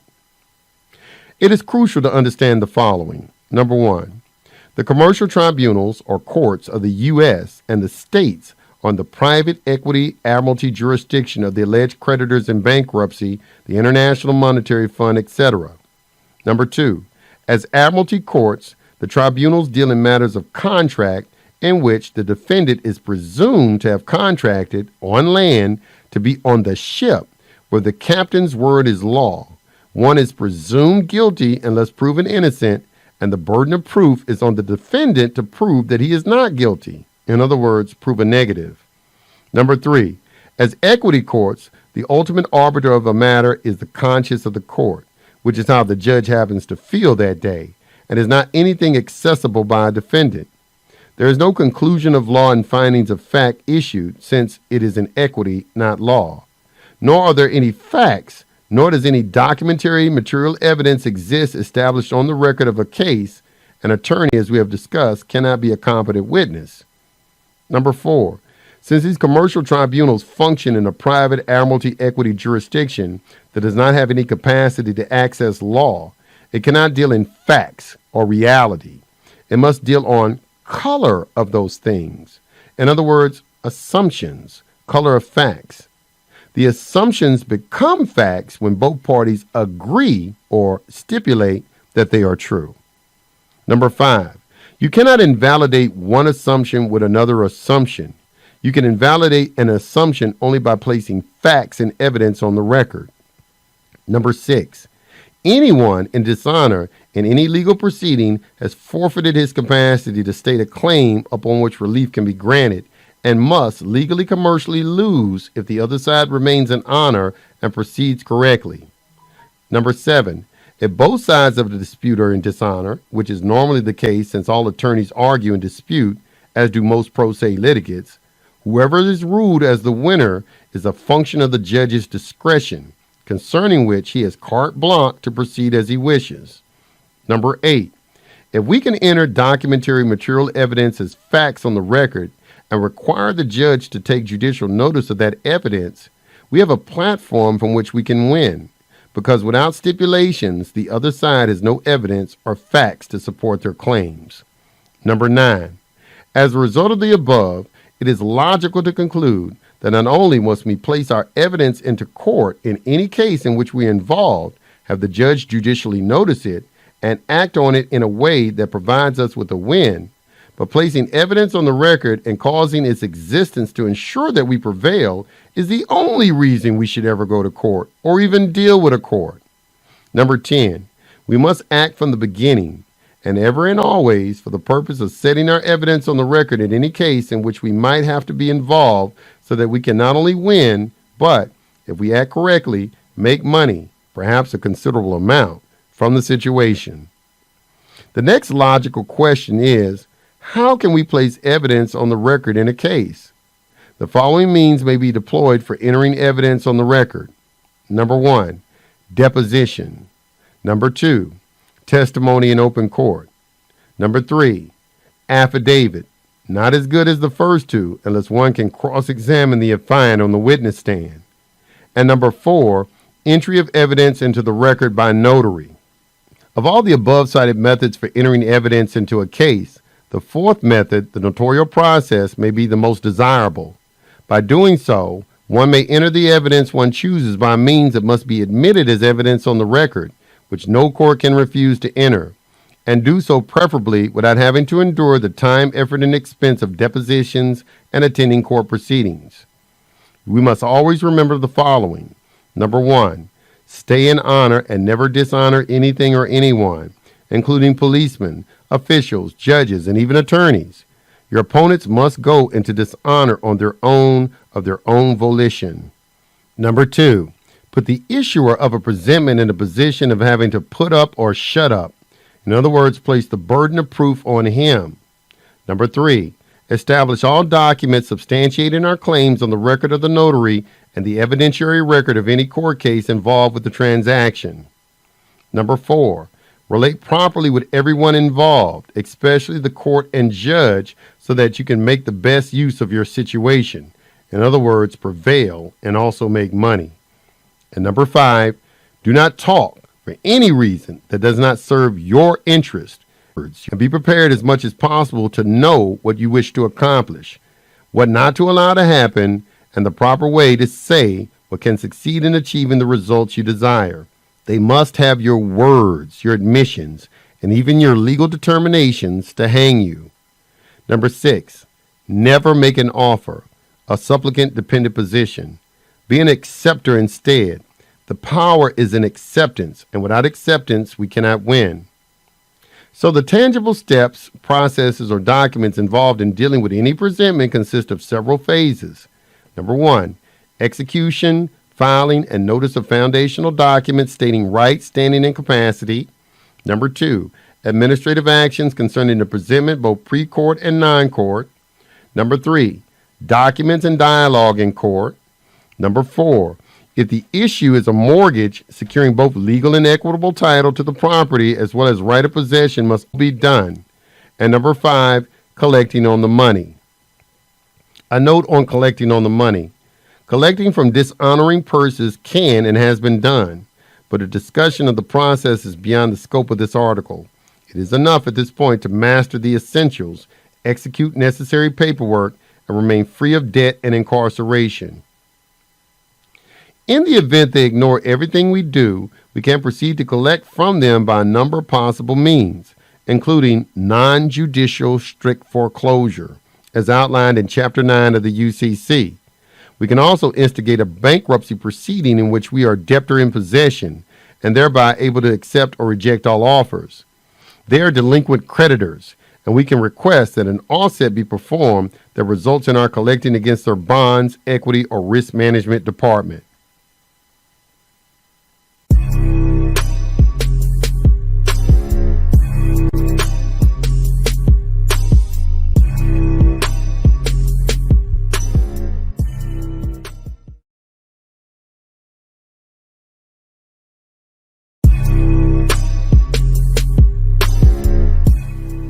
Part 3, Civil and Criminal Charges. Whenever you receive a traffic ticket, citation, summons, complaint, indictment, etc., what you receive is a public offer. It is an offer of indebtedness to your straw man. It is conclusive presumption, in other words, fact, that your straw man is obligated to provide the funds if you act in dishonor. In commerce, the penalty for being in dishonor is losing one's equity. Remember that no court in the system, since they are all in the public realm, can see, address, or deal with the real you. Public courts can deal only with assumptions and fictions in their colorable, phony system. As such, there are no facts other than what is stipulated to by the parties. Agreement. If an adversary says the sky is green and you agree, that agreement constitutes a fact. The commercial tribunals of the system are all contract courts, and your stipulation is contractual ratification, which is the law of the matter. People lose in the courts because they try to counter or neutralize one assumption with another. If you are in dishonor, you'll be forced to provide through your straw man public funds, Federal Reserve notes or equivalent, one way or the other, to satisfy the obligation. This can be by simply parting with Federal Reserve notes, doing community service, or by being incarcerated as the surety for the obligations of your straw man. In the latter case, they create the bond by further borrowing against your straw man. This generates funds that are used to balance the books and also make considerable additional money for the courts, judges, attorneys, etc. Given the immensity of money made, per the Comprehensive Annual Financial Report and the Long-Form Annual Financial Report, which is several times the total amount of the entire economy of the private sector, the mania in the United States for charging, prosecuting, and incarcerating is understandable. The following are important considerations in the equation. Number 1, as investors in the bankrupt corporation called the United States, as well as the United States of America, the parent corporation, we, as real people, are the true creditors of the country and source of the wealth as discussed above. As such, we are exempt from taxation from the public side. The creditor and sovereign cannot be taxed by a system that functions by using the credit of the creditor. The public side is debt, operating by borrowing against us. Being derivative and dependent, the tail cannot wag the dog. The reflection cannot dominate the reality it reflects. The system does not deal with us as real beings. It deals with a fiction, a symbol, which is not us and therefore does not require the system to deal with us as the creditor and sovereign. Moreover, the public domain can tax and regulate only what is created in and belongs to the system, which can be only straw men and never real beings. Number 2, as creditors, sovereigns, and true owners, preferred stockholders of the country, we have authority to offset any obligation imposed on our straw man by the public side by making our exemption, which is unlimited, available to discharge the charges. The source from which the obligation was derived is our own credit, which can therefore be used as the asset to offset the obligation created by borrowing against that credit. The size of the purported obligation, as well as its severity, is technically irrelevant. That which can be invented in the form of an alleged obligation can be offset, in other words, discharged, with the same ease as the obligation was created. All public debt is nothing but numbers, digits in the matrix. Promissory notes, creating currency by signature, got us into this mess. Promissory notes can get us out. Footnote 16. It is often considerably more difficult using the acceptance for value process for dealing with matters involving a mala in se crime than a mala prohibita offense. Although all crimes in the system today are commercial crimes, see 27 U.S.C. 72.11. Number 4, the only way we can discharge and offset such charges completely, neutralize and eliminate them totally and close the accounting, is through an acceptance in return for value through the use of our exemption, which we make available to be used for exchange as the funds for discharging the obligation/charges. Per the maxim of law, a thing is bound, so it is unbound.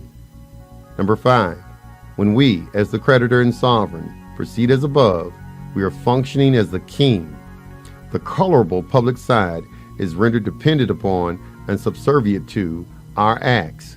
By law, public officers are fiduciaries and have no discretion. Compliance is mandatory. It is unrealistic, of course, to think that those who structure and operate the system for commercial enrichment and power will go gently into that good night when we use the system for our protection and betterment.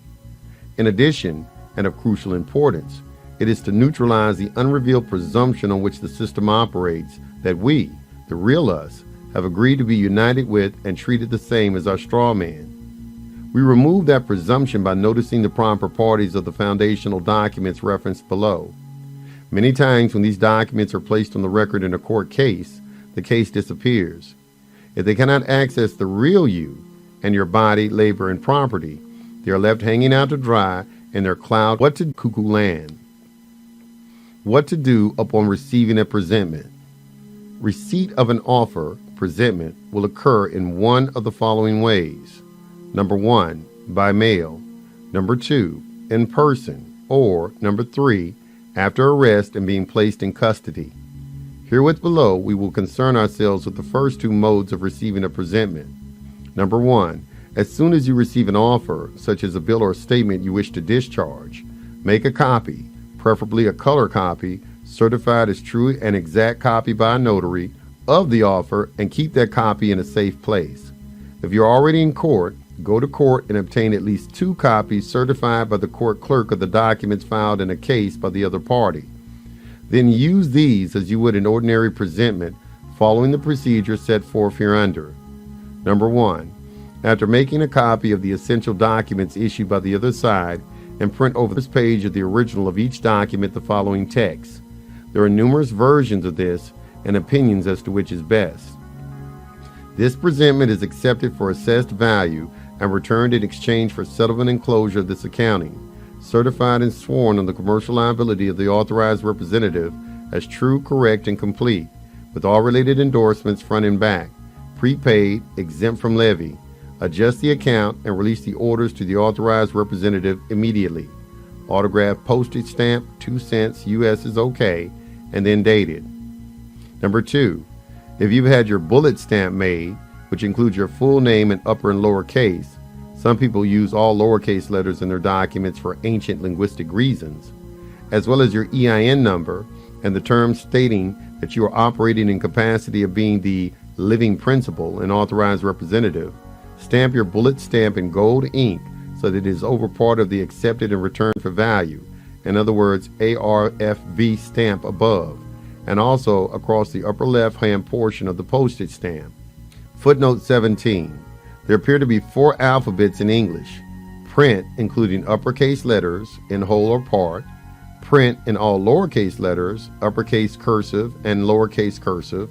Allegedly cursive handwriting joins phonetic symbols in a way that removes their individuality and therefore does not certify the pronunciation of your name, voiding capacity for your autograph to state a claim.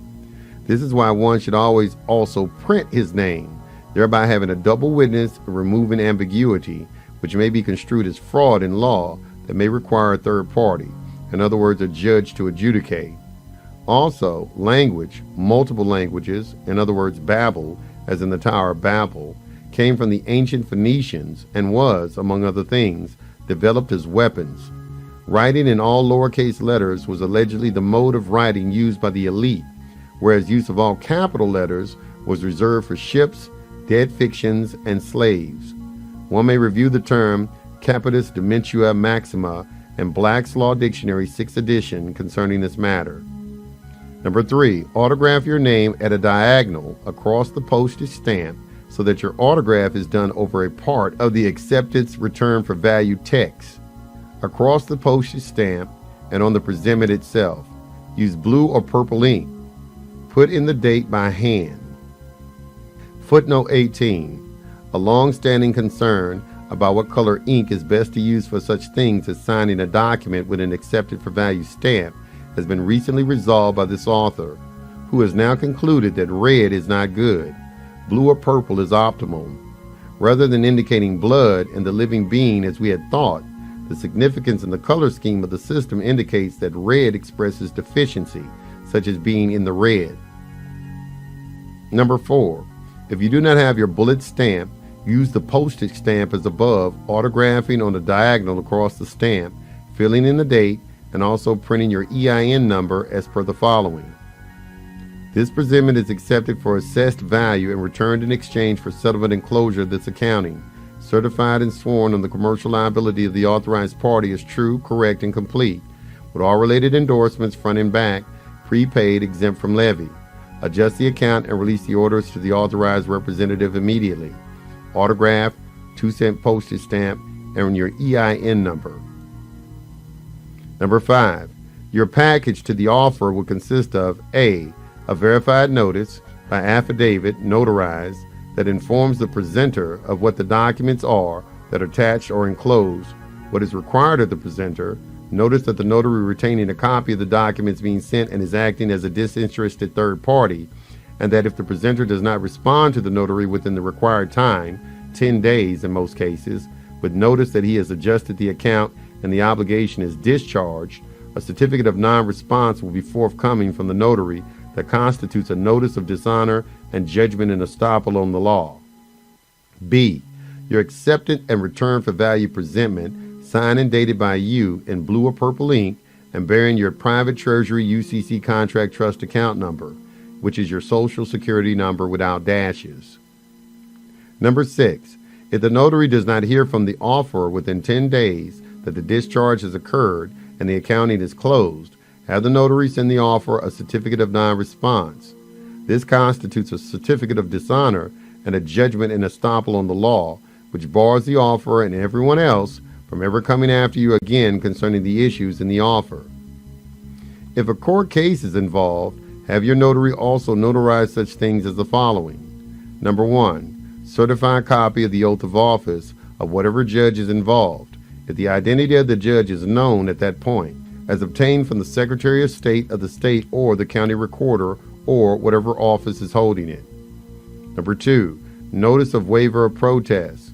This document requests the court to waive any fee, fine, cost, or charge the court is looking for. A default position by the court is automatic record of involuntary bankruptcy if the court dishonors your request, as the living principal and authorized representative for your straw man. Your notice informs them that their dishonor constitutes a waiver of right to protest the matter or anything connected therewith henceforth. Number 3. Notice of acceptance, standing, and status, request for remedy. This pleading format document instructs the court to discharge all charges and dismisses the case. Based upon your acceptance and return for value of the charging instruments and all court documents, along with filing the bond, or, in the alternative, produce the assessment for the charges, whether the charging instrument is a citation, complaint, information, statement, or indictment. See instructions for executing and using employer ID number B3 Supra. It is an automatic dishonor forfeit position if the court does not provide the assessment for the charges if you require it.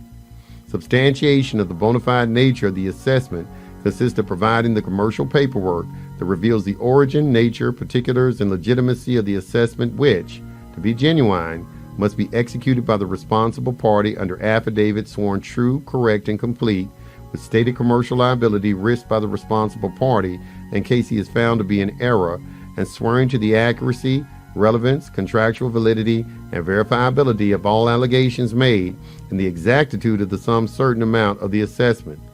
Failure to put up or shut up in this regard signifies the court stipulation that it is continuing to entertain prosecution of non-existent charges. Number 4, bond. 2 options. A, single-page bond on court pleading format. This bond is filed in the court on court pleading format. Such format renders the document more familiar in appearance and therefore more easily filed than trying to file papers that are not in pleading format. Elaboration on the bond, its use, and history of success are discussed hereunder. Or B, request for appearance bond. This document is a court brief that instructs the court to have an appearance bond issued at no cost to you in order to underwrite the case and the appearance of your straw man at scheduled court hearings. The court's failure to issue the bond allows you to utilize the dishonor obstruction as a grant of their signature by accommodation to be used in the subrogation surety bond. You notice the court that you're requesting an appearance bond backed by your exemption on the private side at no cost to you. Technically, the granting by the court of your request discharges all obligations connected with the case, ends the dispute, and makes you the owner of the matter. At this time, we are awaiting final outcome of using this process. If the matter is a commercial bill, such as a credit card statement or other invoice, and they ignore what you have done and continue sending you more invoices, treat each new bill as an original presentment. Each statement is another offer on which you can do the same process. This is true of any matter, such as mortgages, credit cards, etc. The offerer's non-response signifies his tacit stipulation that he owes you the amount on your bill. He has implicitly agreed that he owes you the funds by not responding. He has invoked the doctrine of acquiescence and estoppel by silence.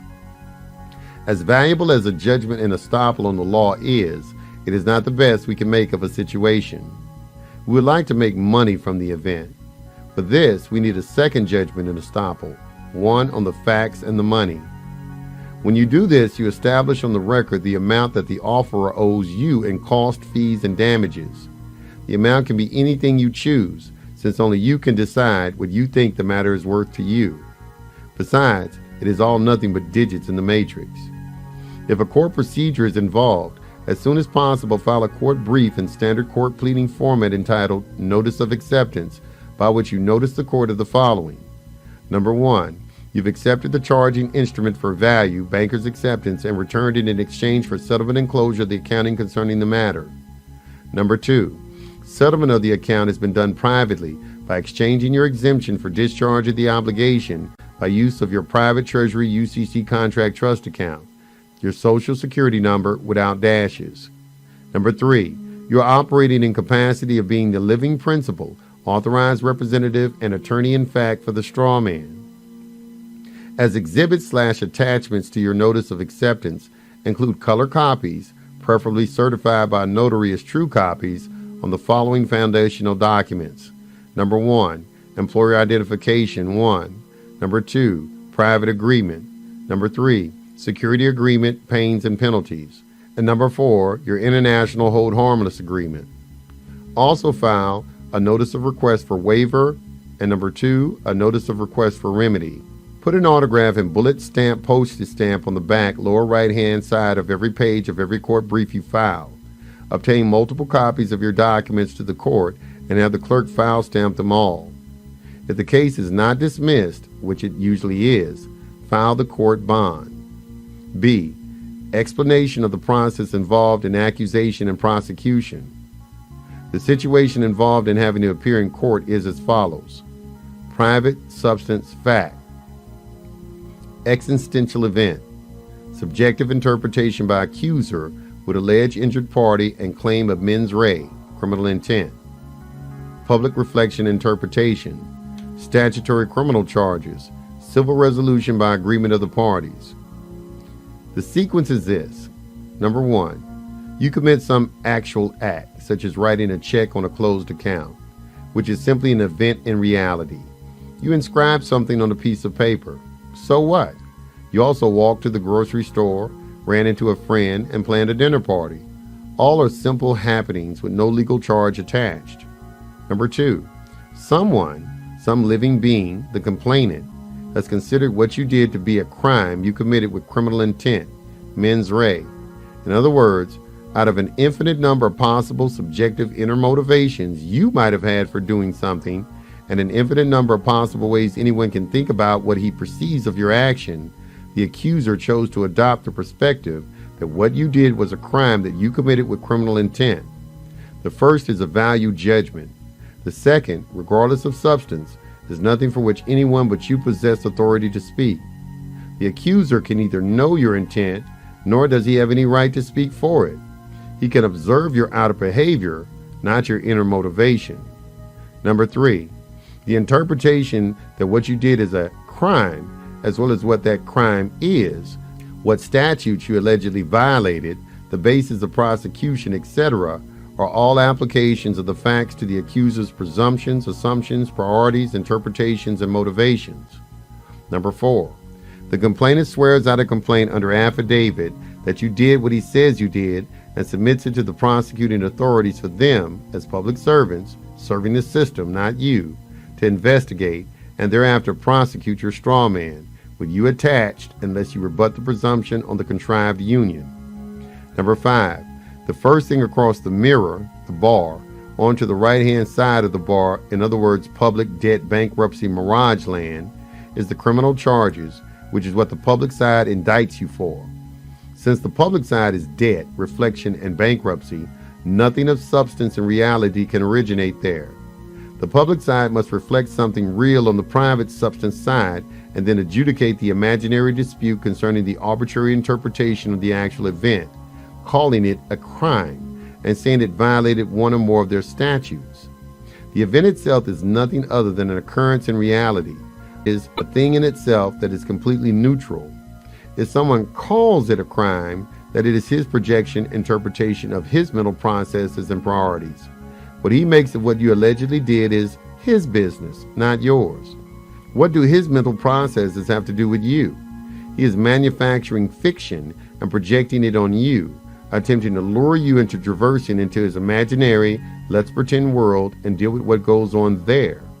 You receive a complaint that says, on or about June 5th, 2001, John P. Smith, you, did willfully do blah, blah, blah. So you read this, blush, and say to yourself, angered and fearful inside, that dirty rat, I did not. If you join his game and try to disprove his fiction, you have left your domain, departed from solid ground, and ensconced yourself firmly into a swirling mirage of your accuser's fertile imagination. Why write yourself into his novel? 6. In a criminal case, the system functions by getting people to plead to the criminal statutes on the public side. Then the matter shifts from criminal to the civil, agreement of the parties for resolution. If you take this route, you are down the drain. The proper way is to obtain a civil, meaning money, resolution on the private side so that the dispute is ended at its source and there is no controversy for any tribunal to resolve. This resolution occurs by stipulation between the parties as real beings. Once that agreement is reached on the private side, the origin, the possibility for any public action is eliminated. There is no longer anything to drag across the bar and into the public domain. Number 7, for securing the stipulation between the parties that ends the dispute on the spot, admit to the facts in the charging instrument, after having accepted everything for value, of course. This can be accomplished by a statement such as, I have no problem with pleading guilty to the facts stated in the charges. The prosecution says you wrote a check on a closed account. Okay, you did. That is a fact, not a charge, so agree with the statement. By so doing, you are not agreeing that what you did was a crime or violated any statute or can be any basis for prosecuting you. You have merely agreed to a fact and reality, thereby reaching a stipulation with the prosecutor that ends the negotiations. Because there is stipulation between the parties, there is no longer any controversy for a court to hear and entertain. The agreement between the two of you ends the matter. When there is agreement on the private substance side, the subject matter can never get to the public side because no dispute exists. Number 8, concerning the bonding of the case, your discharge of the matter by use of your exemption makes you the owner of the transaction. Number 9, keep in mind that if you follow their lure, what they present to you as the way to go, you're dead. They want you to plead to the statutes, not the facts. The statutes are their property, their truth, in other words, fiction, and jurisdiction concerning which you have no authority to deal. You own yourself on the substance side, but have no claim on interpretation of facts that someone alleges on the private side, out of his belfry, that he wants you to deal with on the colorable public side. If a matter is ended at its source, the private domain, there's nothing to bring into the public arena. Number 10, by pleading guilty to the facts on the private side, you're demurring. Who says I can't write a check on my own closed account? I'll place some ink on a piece of paper, but so what? Number 11, remember that no one on the public side can charge anyone with a crime on the private side. Only people act. Straw men do not and cannot act. Therefore, deal with the matters between you and your adversaries privately, forming private contract, usually by their tacit consent through response between you and them. The terms and conditions of the contract include the fact, established on the notarial record, that they stipulate that the matter is resolved so no dispute exists. Sic transit case. Number 12. Someone invoking the system must post a bond to invoke the services of a court. The authorities cannot arrest you without an order, warrant, which is a check, from a court, and the only way a court can obtain the jurisdiction to issue a warrant is by someone having posted a bond, indemnifying the court and granting the court subject matter jurisdiction, funds against which to execute the warrant/check, to adjudicate the matters you are being accused of. You must require that they provide the audit trail of the accounting on that bond that allegedly bonds the case. Number 13. If you are presented with a warrant, accept it for value, write exempt from levy on it, sign, date, and return it to the court. This grants the court authority to use your exemption in exchange for release of the property. In other words, return of the bond to you as the creditor and insurer. Number 14. The court bond gives the court subject matter jurisdiction. If you are the creditor, paying with substance and not liability funds, it is your court. The court serves the creditor. When you have title to the bond behind the criminal prosecution, there is no way you can go to jail because you have discharged the bond that would otherwise result in your being seized and incarcerated as the surety for your straw man that they treat as the debtor, defendant loser, in a dispute. Number 15. If you enter a plea when no bond has been posted, you have broken the law by pleading to non-existent charges, in other words, color of charges. Also, you have granted the court subject matter jurisdiction to prosecute your straw man on the public side as the debtor. Posting a court bond removes all basis for continuing. The matter is resolved by your discharge on the private side. Number 16. Having a hearing in an admiralty court is not a common law right.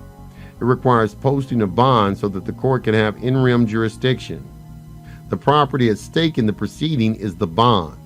You must secure title to the bond behind a criminal prosecution if you wish to be immune from conviction. How do you get title? There must be an agreement between the parties concerning the identity of the creditor on the bond. The court will probably try to secure title by asking you to pay a small fee for filing the bond. This is a trap. One way or another, you must provide the asset that balances the books. The issue is not whether you discharge the obligation, but what kind of funds, in other words, in asset funds or liability funds, you use for doing so.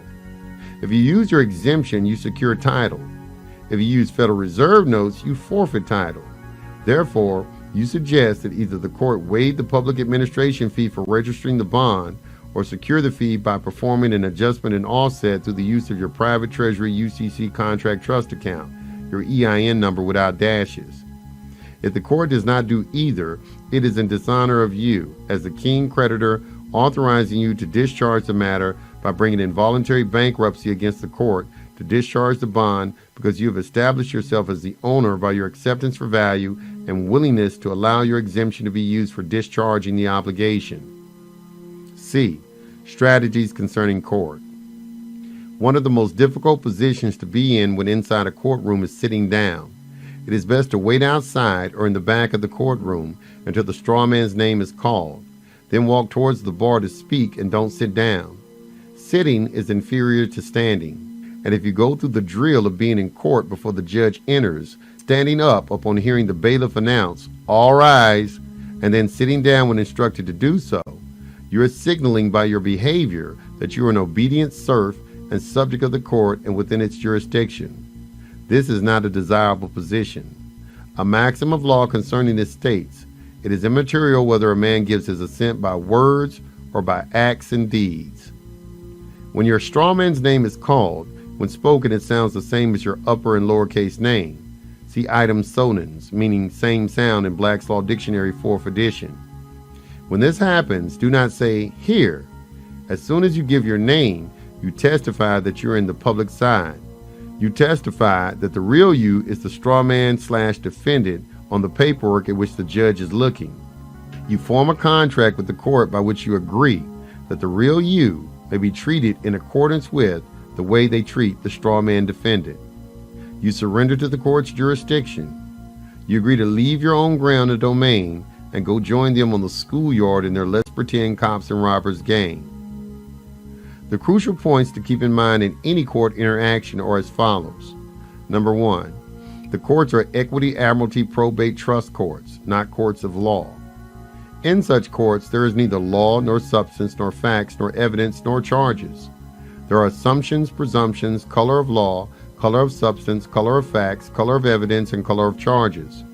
Officials and attorneys execute the paperwork and pleadings as if, let's pretend presumption, your straw man is the trustee, defendant, actually co-trustee of the public Cestui trust created by the 14th Amendment, but the duty and the state, plaintiff, is the beneficiary.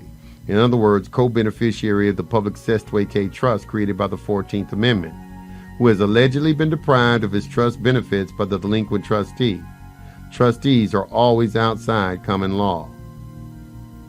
Footnote 19. Even the use of the word pay is a trap. We are better off not using it in interacting with the system. Since there is no money, but only debt currency derived from borrowing against the people, there is no way to pay a debt. We discharge obligations, not pay debts. Footnote number 20. The Cestui Trust is a public charitable collective trust, or PCT, that is constructive and not express. Constructive means that the trust is constructed, created, manufactured, concocted by operation of law. In other words, out of nothing, as just another of an unaccountable number of legal fictions on which the entire system consists, by the whim and fiat of those who own the particular law form in which the trust is indentured and domiciled. In the case of the United States, this jurisdiction is the private, commercial, international, military jurisdiction of the original incorporation of the United States Incorporation in 1871, charged in the 14th Amendment and emergency war powers implemented at the advent of the Civil War, the suspended law, and terminated thereafter operation of the de jure government under the original charter, the 1787 Constitution. A citizen of the United States was created by or within the 14th Amendment as a corporate, civilly dead entity operating as a co-trustee of the public charitable trust. The 14th Amendment upholds the debt of the United States of America and U.S. Incorporated. And Section 4 of the amendment, which states that the debt shall not be questioned. That is part of the terms and conditions of your co-trustee position. If you question the debt, you are in violation of your own contractual obligations. Endeavoring to find fault with the system or any of those operating on its behalf is considered as arguing against yourself, which every judge immediately dismisses as self-evident error. if not insanity. No wonder judges are so fond of ordering psychiatric evaluations for those who appear in court these days. It is presumed that everyone who states that he is a citizen of the United States Incorporated or acts as if he were has knowingly, intentionally, and voluntarily contracted into the private, military, international, commercial, admiralty, equity, law form of the 14th Amendment Public Charitable Trust, surrendered all rights, and agreed to be bound by the alleged resulting contract. One is now on the ship, where the captain's word is law, and trying to protect your rights, find the system in error, or walk off the job is walking off the plane. In the Public Charitable Trust, every citizen of the United States acts in a dual capacity, as co-trustee and co-beneficiary. This means that as a citizen, you have on the one hand, as co-trustee, obligations and duties such as the requirement to comply with all the system's codes, rules, regulations, laws, statutes, and public policy, and on the other hand, where in the hat of co-beneficiary, you can receive benefits such as welfare and other rob Peter to pay Paul token benefits such as retirement benefits, unemployment insurance, and other trinkets doled out in exchange for having, like Esau, sold your birthright for a bowl of porridge. There is no grantor or trustee, although there is a creator to a public charitable trust because it is an implied trust. In other words, constructed and not formed by express written bilateral contract. Once you are in the public charitable trust, you can contract into Social Security, which is a reversionary, revocable trust in the New Deal, a socialist, communist scheme in which all participants are tortfeasors who secure by membership benefits to which they are not entitled by having been extracted at legal gunpoint from other people. Accepting Social Security or any other government benefits is accepting stolen goods, providing the system with an excuse to consider you guilty until proven innocent. Therefore, in any court case, the action is being brought by the allegedly offended beneficiary, the plaintiff, as implied co-beneficiary of the public charitable trust, against the defendant, the implied co-trustee. This is why the law and facts are all completely irrelevant. If you go into court trying to argue either, you must necessarily lose, since the only issue is whether your straw man faithfully performed its duty as trustee of the trust, such as to obey the statutes, pay the taxes, or whatever else is required in accordance with the ever-increasing ocean of bylaws of U.S. Incorporated. If you raise objections of law or facts, you not only traverse and dishonor by arguing, and therefore automatically lose, but you give witness testimony against yourself that you are a bad, delinquent trustee trying to escape your duties as co-trustee of the public charitable trust. You're thereby presumed guilty.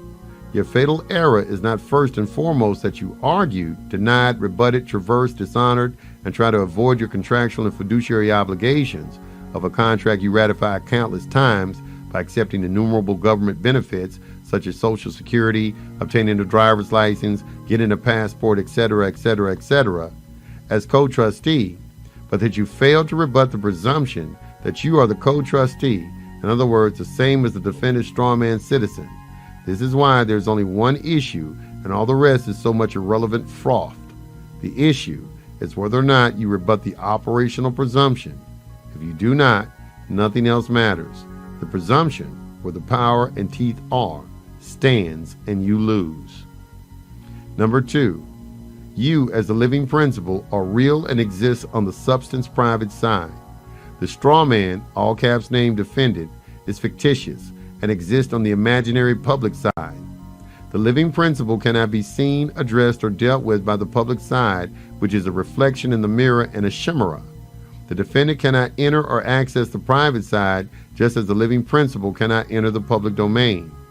Number 3, it is essential to neutralize the presumption by which the system operates against us, which is that the living principle is presumed to be attached to and united with the straw man, so that whatever is done to the straw man is imposed in the flesh on the living principle.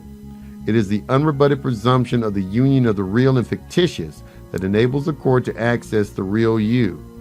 This is why it is crucial to neutralize the presumption and render it inoperable. Number 4, you must not traverse or dishonor.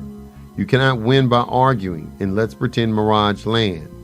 Number 5, You must end the controversy. In other words, terminate the presumption of the existence of a dispute on both the private and public sides. The obligation/charges must be discharged so that the books balance and you have complied with the law in both domains.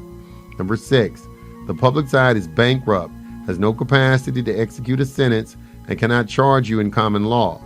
The charges are in the nature of, meaning colorable, civil or criminal charges in common law, meaning they are in form only without any other substance. This is also, among other reasons, why you cannot lien public officials. Doing so is a common law substance process, and as bankrupt entities, they cannot provide you with a remedy. Trying to lien public officials is a dishonor and crime by endeavoring to impose a common law remedy in a sphere that cannot access common law.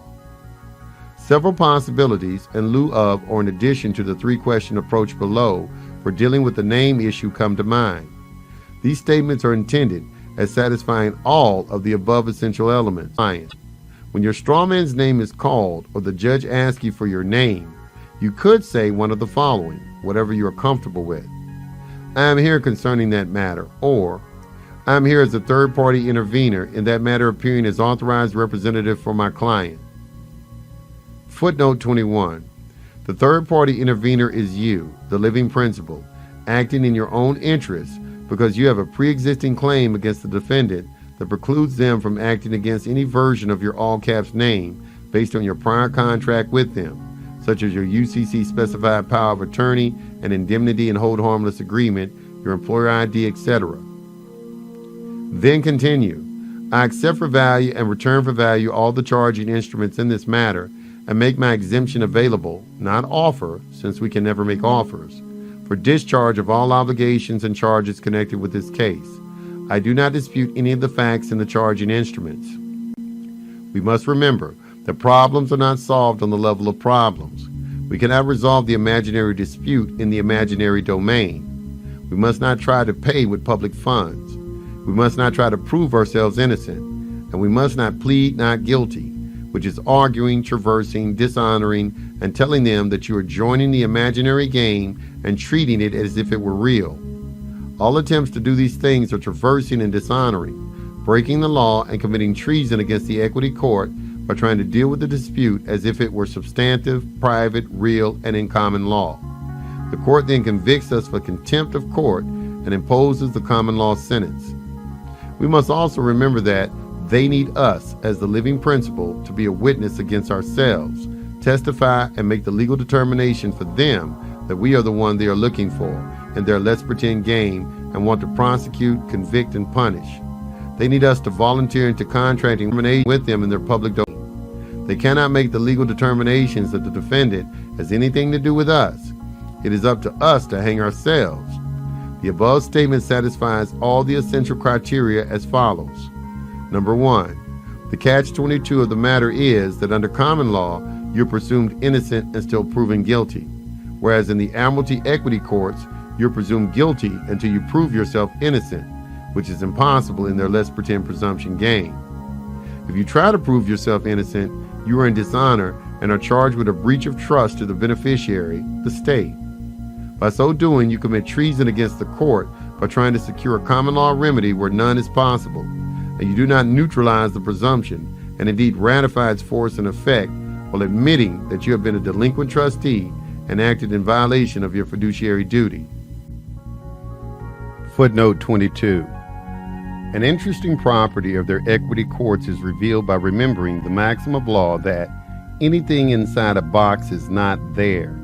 Consequently, the following persons/players are not there. Number 1, the jury, which sits in the jury box. Number 2, the witness, who gives the testimony in the witness box. And number 3, the judge, who sits on a platform, which is also a box. Only the trustee, defendant, and beneficiary, state, are there and relevant to the proceedings. All the rest are part of the wizard's smoke and mirrors light show of diversion and misdirection. 2, you as the living principal on the substance private side are speaking on behalf of, but not as, your straw man defendant.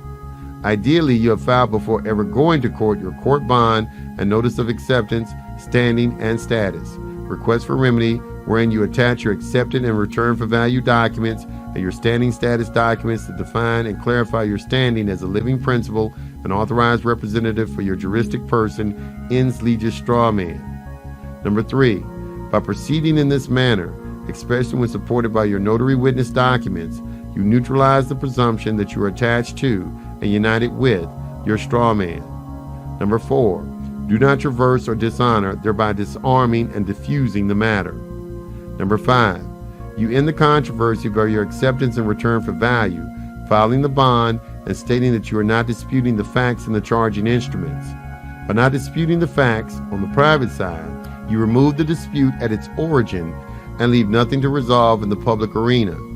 By making your exemption available to discharge the charges, you are in harmony with the law, leaving no violation to prosecute. Technically, you could say, as the living principal, I do not dispute the facts on the private, substance side, and my client pleads guilty to the charges on the public side. The point is that if you end the controversy on both the private and public sides, there is no dispute for a court to hear and entertain. There is no one and nothing to prosecute. Then, if they wish to convict your strawman of something, let them find the strawman guilty on their own, leaving them exposed. They're welcome to put on a piece of paper with the defendant's all caps on it on the electric chair, throw the switch, and discharge the charges through the paper while you're out having dinner with your girlfriend. Footnote 23. The authors have never heard of this being done, so cannot vouch for the results that might accrue from doing so. Since this statement is accurate, explicit, and addresses both sides of the bar, it theoretically should be effective. Number 6. By not traversing into their game and by not trying to defend yourself or your strawman against the charges, you do not enjoin the substantive private common law side with the civil or criminal charges and thereby become a victim of sentencing as a result. The intent of using the above approach is to truncate the time, effort, and dialogue involved in dealing with giving one's name in court. If you are in this situation and it looks as if it is not getting the job done and getting you the closure you desire, you can at any time go to the 3-question approach discussed below. Placing evidence in court. In the meantime, if you are in a court proceeding, although no one and nothing operating from the public side, in other words, all attorneys and government officials, can place actual evidence on the record, you, as the real being, especially with a notarial witness, can. People and documents you can subpoena for deposition and evidence in your favor include the following. A. In both civil and criminal cases, subpoena persons for deposition or bringing in documents you require as evidence in the case. These parties can include the mayor of the municipality as well as the risk management voucher accountant of the municipality with documentary proof that the insurance books on the case have been adjusted and a bona fide assessment has been made of the bond, the original complaint filed in the court. The voucher that must be issued by the Department of Risk Management of the municipality in which the court is located is to monetize the complaint that created the funds by utilizing the derivative name, the all caps name of the defendant, supported by municipal bonds. Serving as subpoena ducis tecum, hereinafter SDT, whether or not you depose anyone for direct questions is appropriate in both state and federal cases. Obtain several official stamped subpoenas from the court in advance. In the section asking for documents subpoenaed, print, see attached schedule of documents subpoenaed set 1. You can have your subpoena ducis tecum served by a process server, sheriff, or U.S. Marshal and serve the prosecuting attorneys and perhaps also the mayor of the municipality in which the court is located and the head of the department or accounting department of the municipality Department of Risk Management. The documents you should subpoena and require them to provide you with are as follows. A. Civil. 1. Basis upon which prosecution concerning your case number may continue after authorized representative has accepted and returned the charging instruments and case for value and posted a bond secured by and through authorized representative's exemption, and therefore discharged the obligation and ended the controversy. Number 2. Certified copy of the assessment in fact on which the charges in regards to case number are based. And number 3. A certified true copy of the order from the Secretary of the Treasury to collect the debt obligation of the defendant for the case number. And number 4. A certified audit trail of the voucher for monetizing the complaint/bond on the case. B. Criminal. All of the above items for civil plus 1.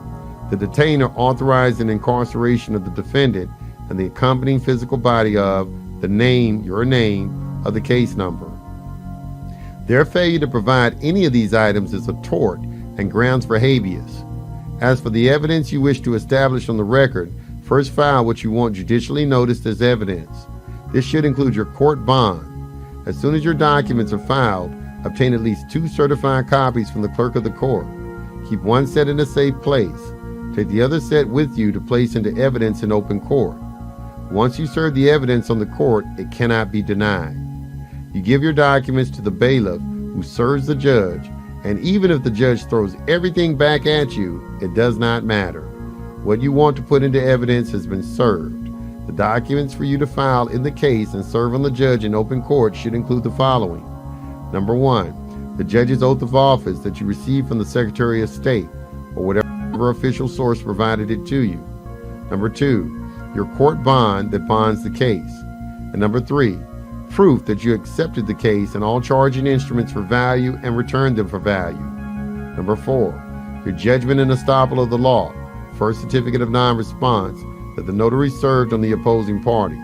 And number 5, your judgment and estoppel of the facts, money, second notarial certificate of non-response.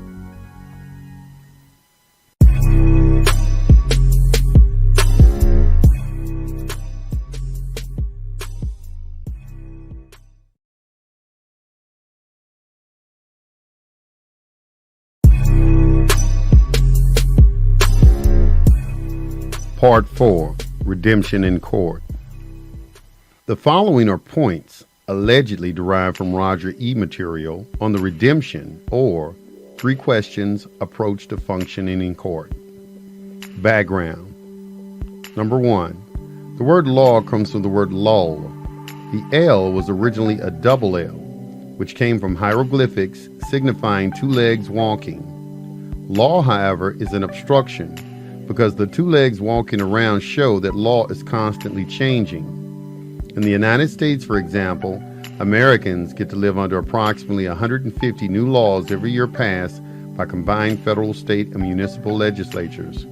In 1984, there were over 200,000 such new laws. We have been informed by attorneys, as well as Westlaw, Lexis, and Nexus, etc., that the law changes so rapidly that in many cases, an attorney must check to see what the law is today before he goes to court. My retort each time I was informed of that was, what if natural law behaved in so unstable a manner? Number 2, a court is a place where a contract or agreement is made. A court is a commercial register. One consequence of this is that all courts are courts of record. Indeed, there is nothing with which a judge can deal except the record. How can a judge act in the absence of paperwork in his possession that inform him what a case is? Number 3, in accordance with the principle of agreements, if someone fails to respond in protest, you in essence have an agreement that includes his stipulation that he is in dishonor. Number 4, when you are formulating an agreement, the first thing you need is the name of the second party. This is why in court, you first ask the judge if you may have his name. Note, the court is working on an assumption of contract, not an agreement in fact. Procedure and dialogue. The redemption dialogue makes the court proceeding into a deposition that you are conducting for the purpose of establishing on the record who the claimant is in the case.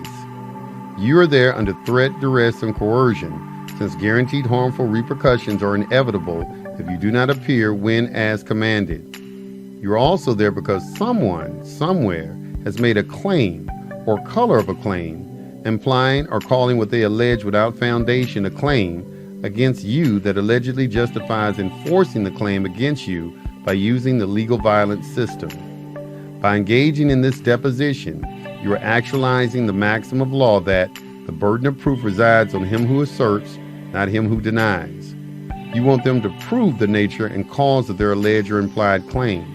In other words, you, as the creditor, owner, what kind of the court and both sides of the transaction are requiring them to put up or shut up. When you go into court like this, You are exercising your rights under public international law to determine what kind of business these people are trying to do with you.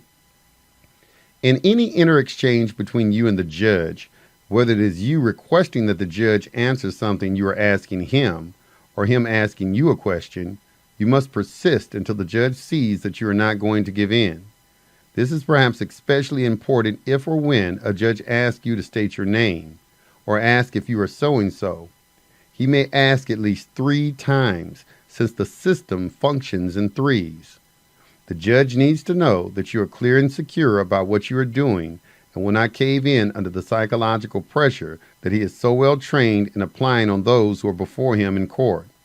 Likewise, you may have to state your request 3 times until you receive either an answer or a non-answer, which stands as an omission on the record of your position in the matter. Number 1. The first thing you do is ask the judge for his name so the record is set concerning the parties entering into the agreement.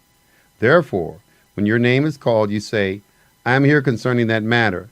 May I have your name, please?" Request number 1. Number 2, pay attention to the fact that most judges or justices prefer to give their title, not their name. Number 3, if the judge gives his name, request, "Would you please spell that for me?" Number 4, if the judge gives his title, such as Judge Smith, request, "Your offer of communication is accepted for value and your dishonor is returned. Please state your name, not your title." Number 5, if the judge states that it is a title name, you ask him, "Is that title name, such as Judge Smith, the same title name that is registered with the Secretary of State?" If not, it is fraud, and the entire matter is void because the judge is doing business as a name and therefore as a different entity than that by which he is registered as authorized to do business, another derivative. Number 6, now if the judge won't give his name, then go ahead with your second request anyway. If someone with whom you are dealing in court fails to respond or is standing mute, it means you are in control and he is waiving his rights. Request number 2, do you have a claim against me? He will either stand mute or he will decline to answer, signifying his intent to demur to the matter. Number 7, when you receive a no answer or a no response or a non-responsive response, go on to request number 3. Do you know of anyone who does have a claim against me? Note that you do not say any person or anybody that has a claim. It is any one who has a claim against me. In other words, a living principle who is alive and breathing in the real world. You're not pleading into a fiction or a legislative venue, which is the major legislative presumption on which the court functions. This presumption stands unless neutralized. Number 8, if the prosecutor answers you by saying something like, "The state of California has a claim against you," you can say either, "Your Honor, would you please direct the prosecutor to produce the assessment for the charges?" Or, "I call the claimant to the witness stand." Or, "I call the state of California to the witness stand." Number 9, now if you receive a no answer or non-responsive reply to your request for the judge to inform you whether he knows anyone who has a claim against you, and the prosecutor also says no, then continue by directing the judge, first position as a request statement, "I request that the title name please direct the prosecutor to answer whether there are any more charges." Asking the judge this cuts down on any more assumed charges. On a good day, the prosecutor will refuse to answer and the judge will dismiss the case on the spot.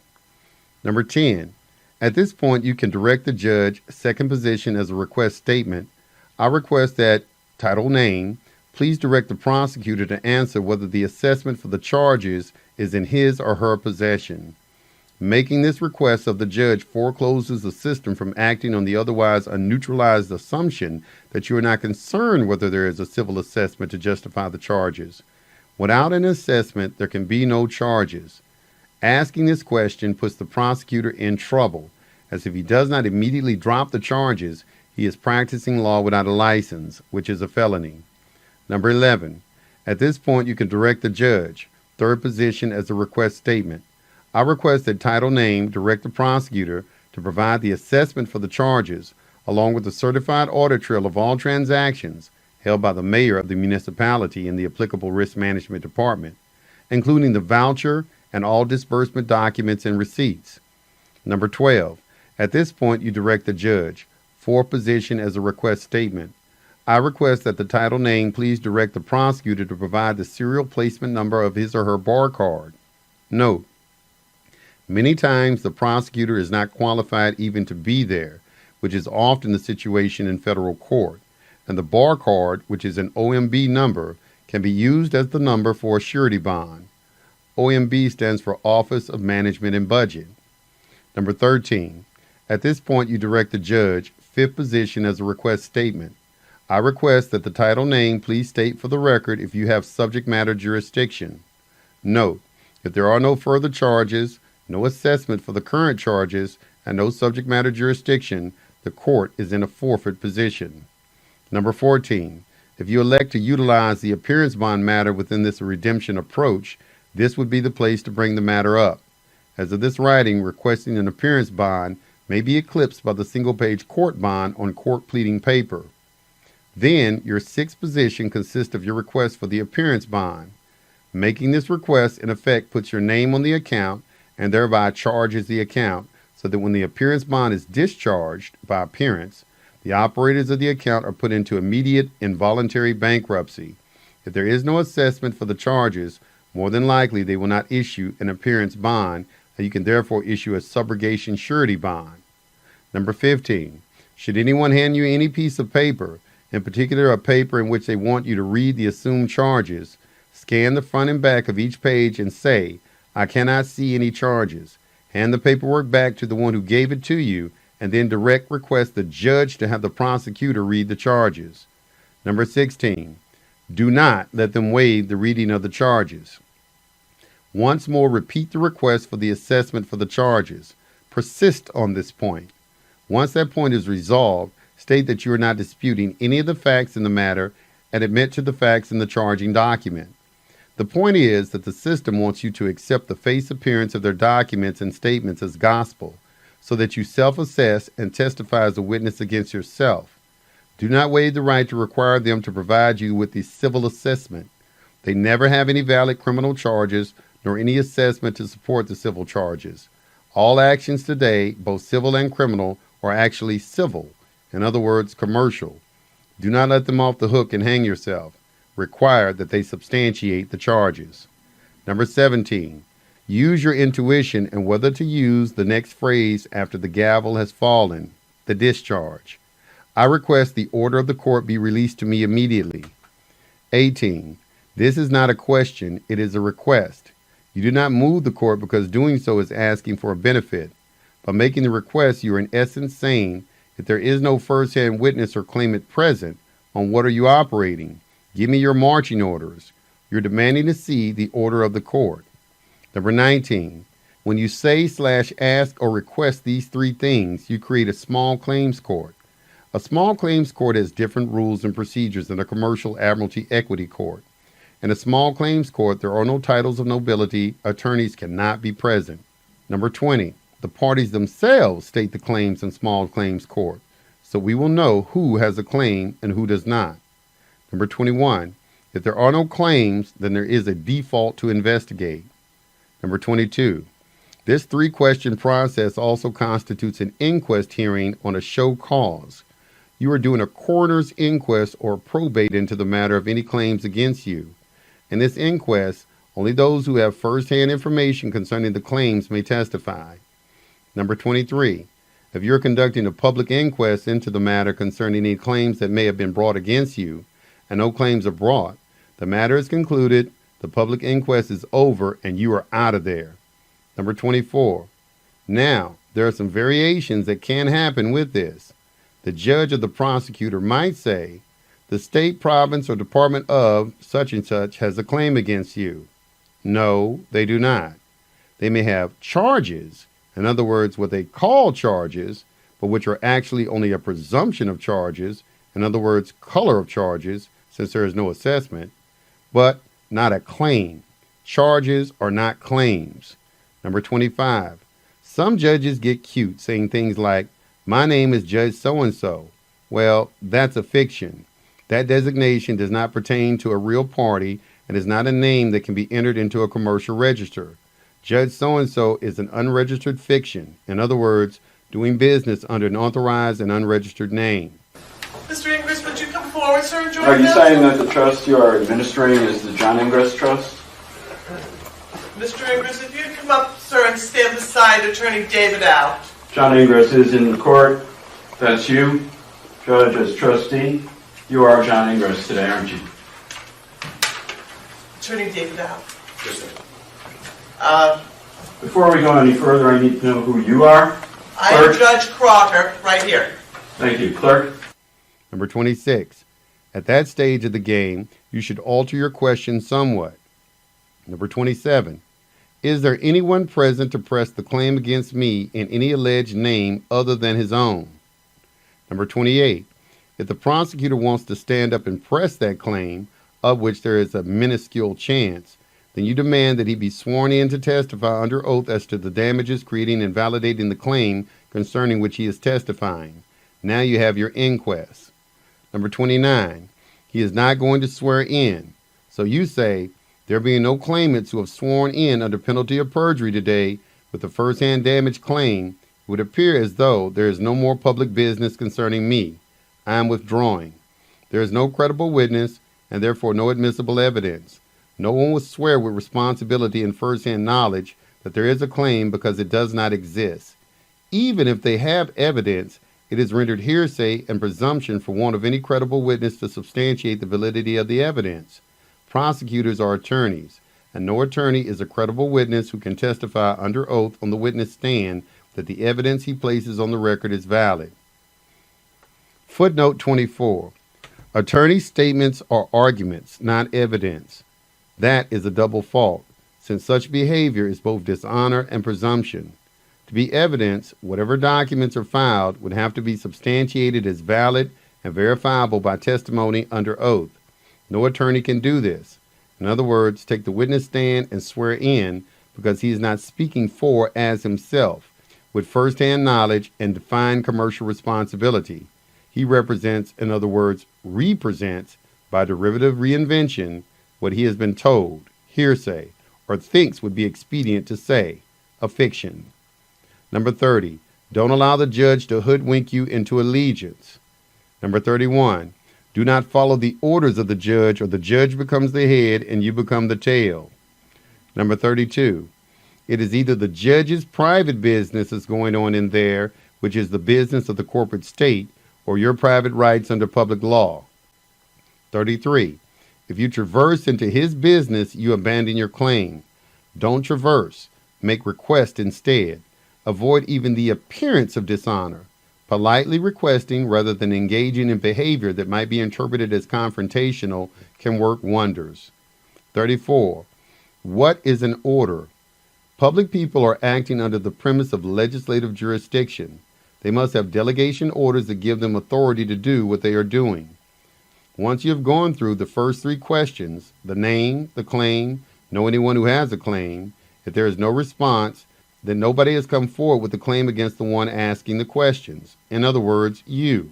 In such case, there is no cause of action, and your adversary has failed to state a claim upon which relief can be granted. Number 35. Where would an order of the court come from? The order would have to come from the Secretary of the Treasury because he is liable for all the books and is the one that appraised the security instrument. So, if they don't have an order going back to the Secretary of the Treasury, they don't have any authority to collect the debt. Remember, the universal operating premise on which the legal system functions. Unrebutted presumptions rule. 36. When they issue a citation, complaint, information, or indictment, somebody has already established a commercial value on that instrument. Although there might be a set of papers in the administrative process, like the court documents, we know, and reason, logic, and common sense tell us, that there is a set of commercial, banking, documents and accounts paralleling the legal. Commerce is more fundamental than law. Commerce can function without the legal system, but not vice versa. Law is a subset and derivative of commerce. There is an equivalent commercial world and universe in bookkeeping that parallels and underlies the legal judicial bookkeeping. 37. If an indictment is issued, such as on tax evasion, there must be an appraisal that says that the appraised value of this indictment is $100,000. 38. So, In the Treasury, whenever an indictment goes out, it claims an asset by way of the security instrument in the sum certain amount of $100,000. Then there is a corresponding side to the ledger sheet, which is an accounts receivable of $100,000 to back up the asset. Is this not double entry bookkeeping? 39. If you don't address the commercial aspects of the citation, complaint, information, or indictment, then they have an asset on their books that remains. If it is not adjudicated, they have an accounts receivable that is aging. 40. If you dishonor the asset, the indictment, then their books are out of whack because of a dispute exists as to the asset, and the accounts receivable of $100,000 that they are looking for remains uncollected. 41. If the prosecutors have no order from the Secretary of the Treasury to collect the alleged debt against the defendant in the case, they are acting as rogue agents. Obviously, the order is an item that one could subpoena the prosecutors to produce by subpoena ducis tecum. 42. Remember you, in other words, straw man, are there in your public capacity. Under public international law, private rights are recognized, authorizing you as a living principal, appearing as authorized representative and attorney in fact for your client, your straw man. The real you can be damaged by the proceedings, and in addition, you have a pre-existing claim against the debtor, the alleged defendant, your straw man, such as noticed by your UCC financing statements. But as soon as you engage in a co-business venture in their private business by traversing, dishonoring, or not accepting for value, posting a bond, and discharging the charges, you are in their court in a business contract. 43. By requesting that the order of the court be released to you immediately, you are demanding that if you are there on public business involving you, then you want to know who is behind the claim. That request constitutes a public verbal demand for a bill of particulars. This removes any assumptions/presumptions around the agreement in question. You are trying to determine the nature and cause of the claim, what it is, and who made it. 44. If you receive no response from anyone, you are entitled to make the following statement. It would appear as though I have completed my public business here today. There being no further public business to carry on, I'm withdrawing. Now you've given your equitable notice to the parties present. You turn and walk out. If anyone tries to stop you, start the 3-question process all over again with him. 45. You don't care what the judge says. You just go on, and you just go through the routine and direct it at him. Usually they will give their name to start with. Anybody who addresses anything in there is doing so in your court if you have not traversed, not dishonored, and have posted a bond.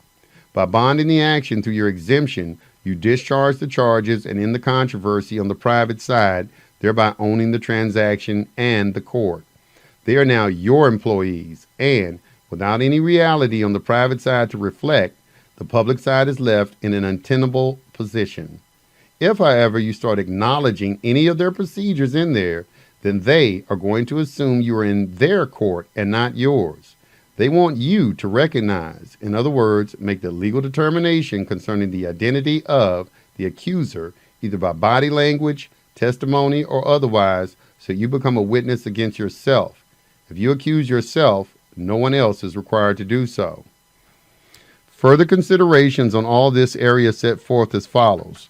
Number 1, circuit courts are geared to track the circuitry of the human body or the human mind, which determines, structures, and operates the circuitry through which the current currency flows. Number 2, a direct examination is examining the conscious mind. A cross-examination examines the subconscious mind. Number 3, your subconscious mind is totally innocent of everything. It believes everything your conscious mind tells it. That is why people have to stay in good standing with their own conscience. What they are trying to get you to do is to alter the agreement between your conscious mind and your subconscious mind. When that happens, your immune system breaks down. You must be totally honest to keep your immune system together. Number 4, when we press them for this kind of testimony concerning their affairs, they back away. We continue to the point that they must compromise their conscience when we bring the fact of the matter to them. Number 5, the law knows only 2 types of persons, employees and employers, as identified by the tax identification numbers, SIN/SSN. Number 6, The employer is the preferred stockholder, while the employee is the common stockholder of the corporate government, bankrupt U.S. Incorporated. Number 7. The preferred stockholder has his position via the birth certificate. Number 8. The preferred stockholder holds both the debit and the credit side of the account. Number 9. A traffic ticket, for instance, represents common stock. Number 10.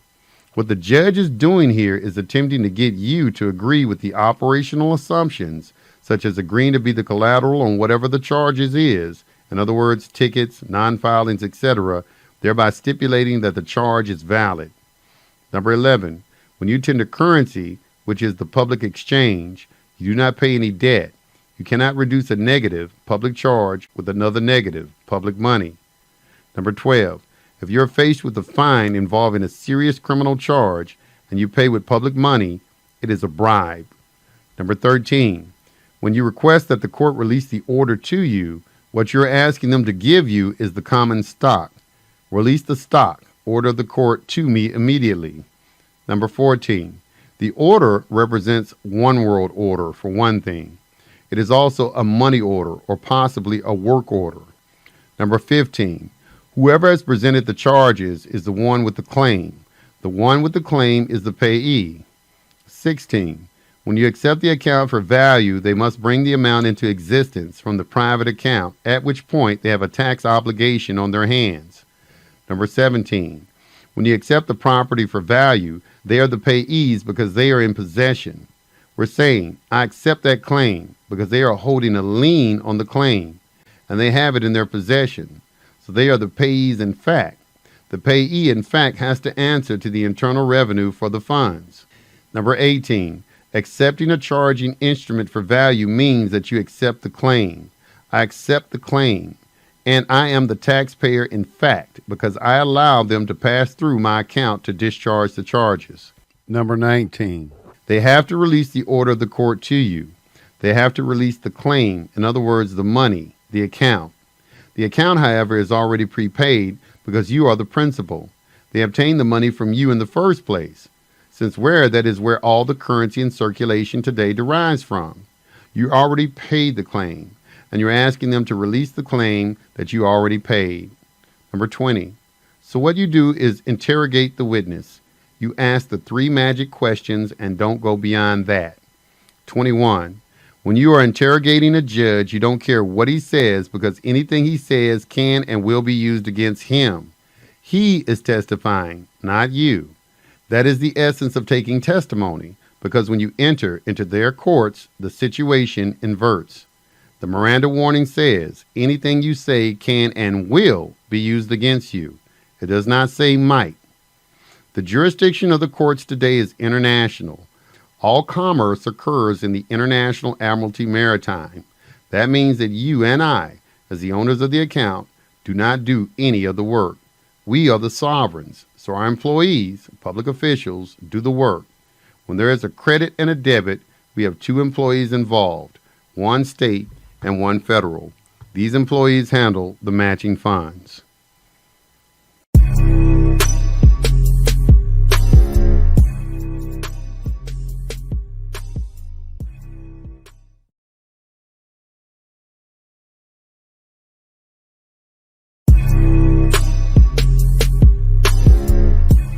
Part 5. Court Bond. Just recently, long after writing of this article commenced, we were provided with the text of an explanation about a single-page document on standard court pleading format so that it looks like a normal court brief that has allegedly had dramatic success when used. The bond, in other words, court bond, revised by several people from the original version, plus the explanation we received concerning the instrument, essentially intact as we received it, accompany this article. The court bond is not a pleading or motion needing determination from the court. It is not an argument, opinion, or point of law, nor is it a negotiation. It is just a bond. Who could object? The court bond is a special bond as described in Rule E of the Supplemental Admiralty Rules and the Federal Rules of Civil Procedure in 28 United States Code. Admiralty is the one place mentioned in the rules where bonds apply. A bond seems to be appropriate only on an admiralty proceeding. This includes bail bonds, general bonds, special bonds, etc. Anything that has bonding involved is admiralty or some degree of admiralty. Since all commerce is international, and international commerce exists in admiralty maritime jurisdiction, and every legal matter is commercial, in any court case in which you are involved, always put in a bond. Since the bond you file becomes a permanent part of the record, if anyone tries to remove the filed bond, you have a file stamp copy that substantiates the filing. Since the public side is a reflection and a mirror of content in the private side, if there is no private side ledger, there can be no public side ledger. Without any reality, a mirror has nothing to reflect. The book/ledgers must balance, public and private. Filing the bond removes you from the controversy. You cannot be required to pay any claim for losses or costs because you have covered any and all of them by providing a bond backed by your exemption, which is unlimited. You have covered every outcome by your good faith effort. A court exists to resolve disputes, which requires adverse parties. The bond removes you from the arena by ending the controversy and discharging any obligation there might be via the bond, whether or not there is any assessment in fact. Strategically, it might be wise to file your bond at the last minute, just before going to court, to foreclose them from sufficient time to study it and brainstorm on how they can get around it. Use of a notary and autograph stamp renders dishonoring the bond considerably more difficult. So does sending a copy to the court administrator, mayor of the municipality risk management department, and perhaps even the Army Corps of Engineers. The judge is holding the original books, which is okay with us. Let him own the account and make the adjustments. Then he is responsible. Since the judge is not going to go to jail, if anyone has to take the fall for the charges, it must be the attorneys. All admiralty courts require posting a bond to initiate a cause of action. A case commences and is bonded when the prosecuting attorney files the complaint. The complaint is the bond and is signed by the prosecuting attorneys. It is a firm offer, an original issue offered to the clerk who buys the contract. That is the original money, which is brought under the bar numbers of the filing attorneys, which are prosecutors. The clerk buys it because the attorneys guarantee that they will produce someone to pay the fines and to go to jail. The clerk takes the complaint to the court, which is the bank, and issues a voucher. The voucher is a security. The commercial bank credits the court's account in the commercial bank and then monetizes the voucher by sending it to Freddie Mac or Fannie Mae, making the instrument an insured government security. We believe that this process creates the public funds by the charges made against the straw man, for which the real being ends up paying as the surety if the presumption that the real you may be treated as and is therefore liable for the obligation of the straw man defendant is not eliminated from the equation. We further think that these public funds are credited, possibly by going through the commercial bank's TT&L account, to the customers, in other words, the court's account. In other words, when your straw man is charged as a defendant in an action, it appears that what happens is that the public funds are created by using your exemption to create the public money that covers the check the commercial bank writes to deposit it in the court's account. Let's say you, in other words, your straw man, are indicted. You go to court, you get an attorney, you go through a trial, and the jury finds your straw man guilty. At the sentencing hearing, the judge says openly, as if addressing no one in particular, "Will the defendant please rise?" The terms defendant and the defendant are different. Until sentencing, all attorneys, officials, judges, etc. have been engaged in prosecuting your all-caps named straw man defendant, not you. At sentencing, in order to procure enforcement of the judgment, you must provide the legal determination that the real you and the fictitious you are contractually united, married. Then you go along for the ride concerning anything the system wants to do to your straw man, such as fining or imprisoning you or both. The term designated as the defendant with a small case d is not identified in a case until either someone pleads guilty or pays a fine and goes to prison. In court paperwork, the one accused or indicted is designated as defendant with a capital D. The real you is simply a being/body waiting to be placed into the slot of the defendant. must pay with dollars and incarceration time for the alleged crime after the straw man defendant has been found guilty. Anyone who makes an appearance in the case, every attorney, could also fall into that category, the defendant or the plaintiff, including any defendant or plaintiff named or identified. This dance is a dynamic scam that can change at any time during the proceedings, including long after you have been convicted, sentenced, and incarcerated. Maxims of law that pertain to this include: once a fraud, always a fraud. Things invalid from the beginning cannot be made valid by subsequent act. A thing void in the beginning does not become valid by lapse of time. Time cannot render valid an act void in its origin. Because both the private and public set of books are involved, what gets sent to prison is an amalgamation. The all caps John Doe Smith, body, lowercase John Doe Smith. The interesting thing is that at the time you go into prison and your body is admitted, your all caps name is placed on the ID tag. When you receive a discharge from the Department of Corrections, the paperwork issued has your name in proper English upper and lowercase letters. Why? Speculation is that any time up to and including discharge, you could be freed for some other reason than serving your time, such as on appeal, habeas corpus, the real criminal having been discovered, etc. In other words, the contract formed by the union marriage of the straw man, private name and body, is not fulfilled until the terms and conditions of the bond filed by the attorney in the form of a complaint are fulfilled. The case was bonded on the come by the attorney's guarantee by staking his bar/bonding number that the defendant would pay the penalty in fines and or incarceration to cover the bond, thereby getting the attorney off the hook. To use the automobile situation as an example, when you purchase a new car, one of the documents in the 9-pack is one the dealership glosses over and does not elaborate on.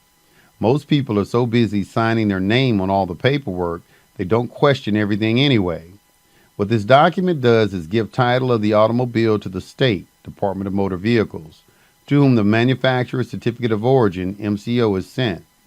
The MCO is title, in other words, equitable substance title. You, as the user, have legal title, meaning they get the elevator, substance, and you get the shaft, legal liability. You receive a pink slip at the end of your payments, which is a certificate of title. A certificate of title is not title. It is simply a document stating that title exists somewhere. So, if the gendarmes give you a ticket and impound your car, it is incarcerated until you have paid the ransom to get it out.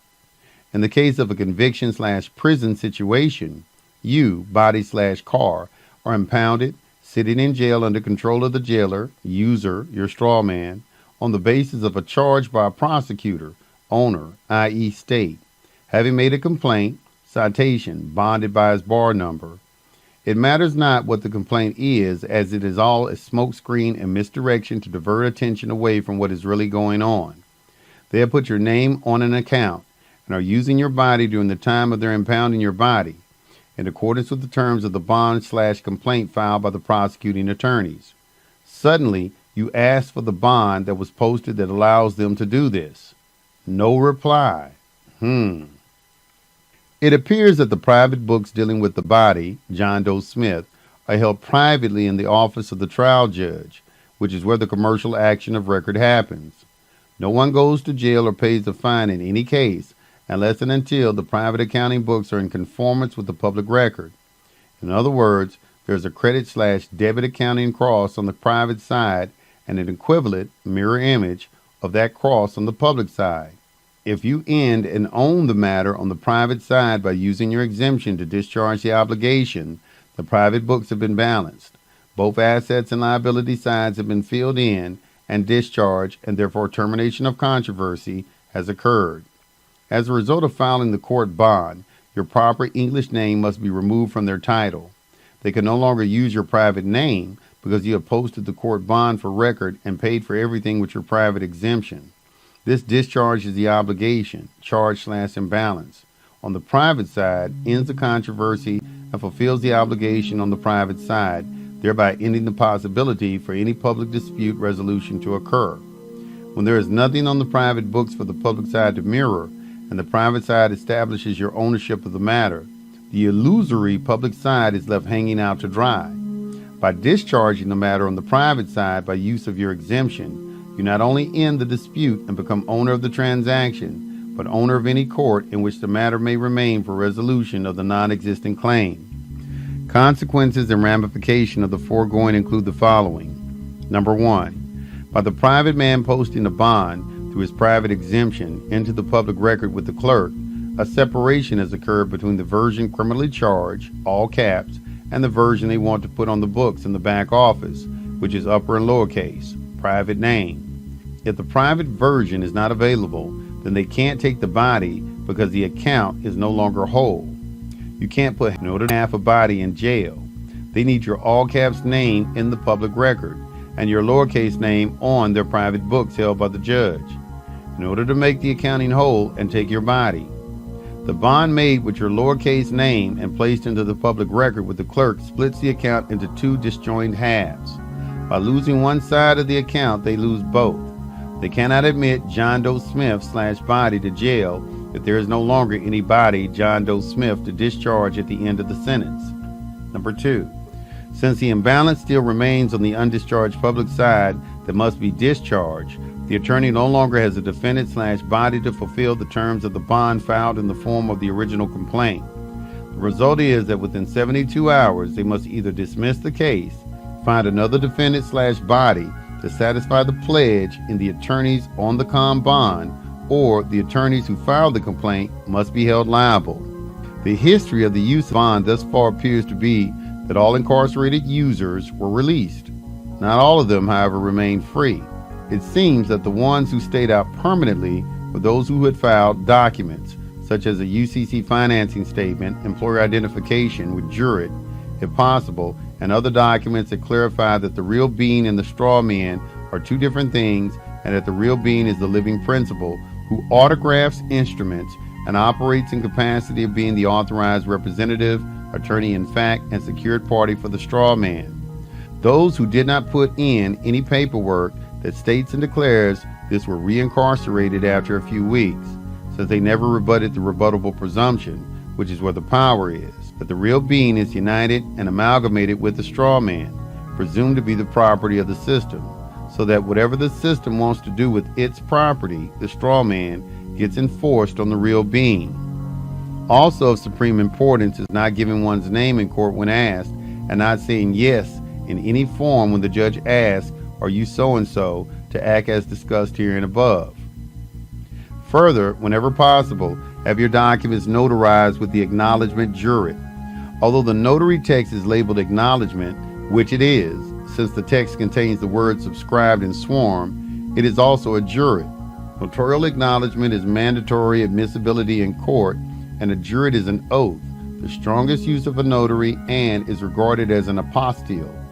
The fact that the text contains the use of your name 3 times and that your name is set forth, in other words, name, copyright, registered, trademark, birth year, is intended as referring to the real you as living principal operating in the matter as the authorized representative and attorney in fact for your straw man is expressed, witnessed, notice of your standing. Once you put several variations in the spelling of the straw man, in other words, John Henry Doe, the all caps name of the defendant, and Doe John Henry. The latter is the military designation of the straw man's name, and all legal commercial matters today are military and function under military accounting, as per the Military Accounting Manual ER 37210. Lastly, always, if at all possible, put a postage stamp, 2-cent stamp in US or fine, on the lower right-hand corner on the back of every page in any document you file into court. Autograph, sign your full name in longhand diagonally across the stamp in purple, royalty, or blue, source of the bond, ink. Also, if you've had your bullet stamp made, stamp it gold ink on the upper left-hand part of the postage stamp in addition to inscribing your autograph by hand. This escalates the seriousness of your instrument by making you the postmaster of the transaction and placing the matter under the UPU, a jurisdiction in international law formed by treaty that is higher than and untouchable by the courts. It provides you with what might well be an insurmountable position vice those in the system acting against you, notwithstanding any other considerations. By use of the postage stamps in this manner, you're posting your document to them through the mail, making you an official mail carrier delivering your document. They cannot interfere or tamper with the mail or the carrier thereof, you. It is our understanding that the reason a court has 72 hours to deal with the court bond from the time it is filed is the requirement to adjust the books on the International Stock Bond Exchange within that time frame. What has occurred in actual cases seems to confirm this, since people who filed the court bond have been brought into court the following morning, if not sooner. Their time frame within which they can act to take themselves off the hook is very short.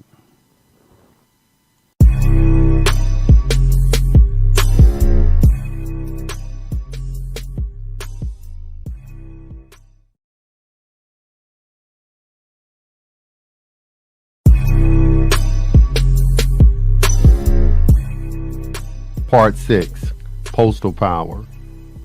The UPU, Universal Postal Union in Bern, Switzerland, is an extremely significant organization in today's world. It is formulated by treaty. No nation can be recognized as a nation without being an international admiralty in order to have a forum common to all nations for engaging in commerce and resolving disputes. That is why the United States of America, under the Articles of Confederation, could not be recognized as a country. Every state colony was sovereign with its own common law, which foreclosed other countries from interacting with the United States of America as a nation in international commerce. Today, International Admiralty is the private jurisdiction of the International Monetary Fund, among others, the creditor in the bankruptcy of essentially every government on earth. The Universal Postal Union operates under the authority of treaties with every country in the world. It is, as it were, the overlord or overseer over the common interaction of all countries in international commerce. Every nation has a postal system and also has reciprocal banking and commercial relationships, whereby all are within and under the UPU. The UPU is the number one military, International Admiralty is also military, contract mover on the planet. For this reason, one should send all important legal and commercial documents through the post office rather than the private carriers, which are firewalls. We want direct access to the authority and corresponding availability of remedy and recourse of the UPU. For instance, if you post through the U.S. Post Office and the U.S. Postmaster does not provide you with the remedy you request within 21 days, you can take the matter to the UPU. Involving the authority of the UPU is automatically invoked by the use of postage stamps. Utilization of stamps includes putting stamps on any document for clout purposes, not mailing, we wish to introduce into the system. As long as you use a stamp of any kind, you are in the game. If you have time, resources, and the luxury of dealing with something well before expiration of a given time frame, you can use stamps that you consider ideal. The most preferable stamps are ones that are both large and contain the most colors. In an emergency situation, or simply if economy is a consideration, any stamp will do. Using a postage stamp and autograph on it makes you the postmaster for that contract. Whenever you put a stamp on a document, inscribe your full name over the stamp at an angle. The color ink you use for this is a function of what color will show up best against the colors in the stamp. Ideal colors for doing this are purple, which is royalty, blue, which is the origin of the bond, and gold, King's Edict. Avoid red at all costs. Obviously, if you have a dark, multicolored stamp, you do not want to use purple or blue ink, since your autograph on it would not stand out as well if you use lighter color ink. Ideally, one could decide on the best color for his autograph and then obtain stamps that best suit one's criteria and taste. Although a dollar stamp is best, it is a luxury unless one is well off financially. Otherwise, reserve the use of dollar stamps for crucial instruments such as travel documents. The rationale for using 2-cent stamps is that in the 19th century, the official postage rate for the de jure post office of the United States of America was fixed at 2 cents. For stamps to carry on one's person for any kind of unexpected encounter or emergency use, this denomination might be ideal. Use stamps on important documents such as a check, travel documents, paperwork you put into court, etc. Where to put the stamp and how many corners to use depend on the document. On foundational documents and checks, for instance, put a stamp on the right-hand corner of the instrument, both on the front and on the back. The bottom right-hand corner of the face of a check, note, or bill of exchange signifies the liability. Furthermore, the bottom right-hand corner on the reverse side of the document is the final position on the page, so no one can endorse anything, using a restricted endorsement or otherwise after that. You want to have the last word. If you have only one stamp, put it where you're expected to sign and autograph over it crosswise. In the case of a traffic ticket, for instance, put a stamp on the lower right-hand corner where you're supposed to sign and autograph across the stamp at an angle. Autographing a stamp not only establishes you as the postmaster of the contract, but constitutes a cross-claim. Using the stamp process on documents presents your adversaries with a problem because their jurisdiction is subordinate to that of the UPU, which you have now invoked for your benefit. The result in practice of doing this is that whenever those who know what you are doing are recipients of your documents with autographed stamps, they back off. If they do not, take the matter to the U.S. Postmaster to deal with. If he will not provide you with your remedy, take the matter to the UPU for them to clean up. The countries whose stamps would be most effective to use are China, Japan, United States, and Great Britain. Utilizing these countries covers both the East and West.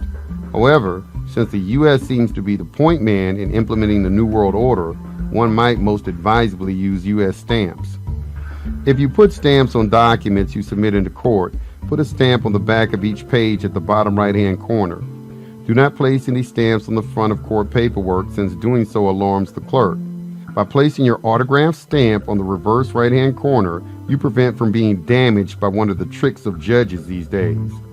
A judge might have your paperwork on his bench, but turned over so only the backside, which is ordinarily blank on every page, is visible. Then if you ask about your paperwork, he might say something like, "Yes, I have your paperwork in front of me, but I don't find anything." He can't see anything on the blank side of a page. If you place an autographed stamp on the lower right-hand corner, you foreclose the judge from engaging in this trick. In addition, when it comes to court documents, one side is criminal and the other is civil. Using the autographed stamp that you rubber stamp with your seal, bullet stamp, on the backside of your court documents is evidence that you possess the counseled obligation on the civil side. Since there can be no assessment for criminal charges, and you show that you are the holder of the civil assessment, there is no way out for the court. Also, in any court document you put in, handwrite your EIN number, your social security number without dashes, in gold on the top right-hand corner of every page, the autograph stamp on the back side.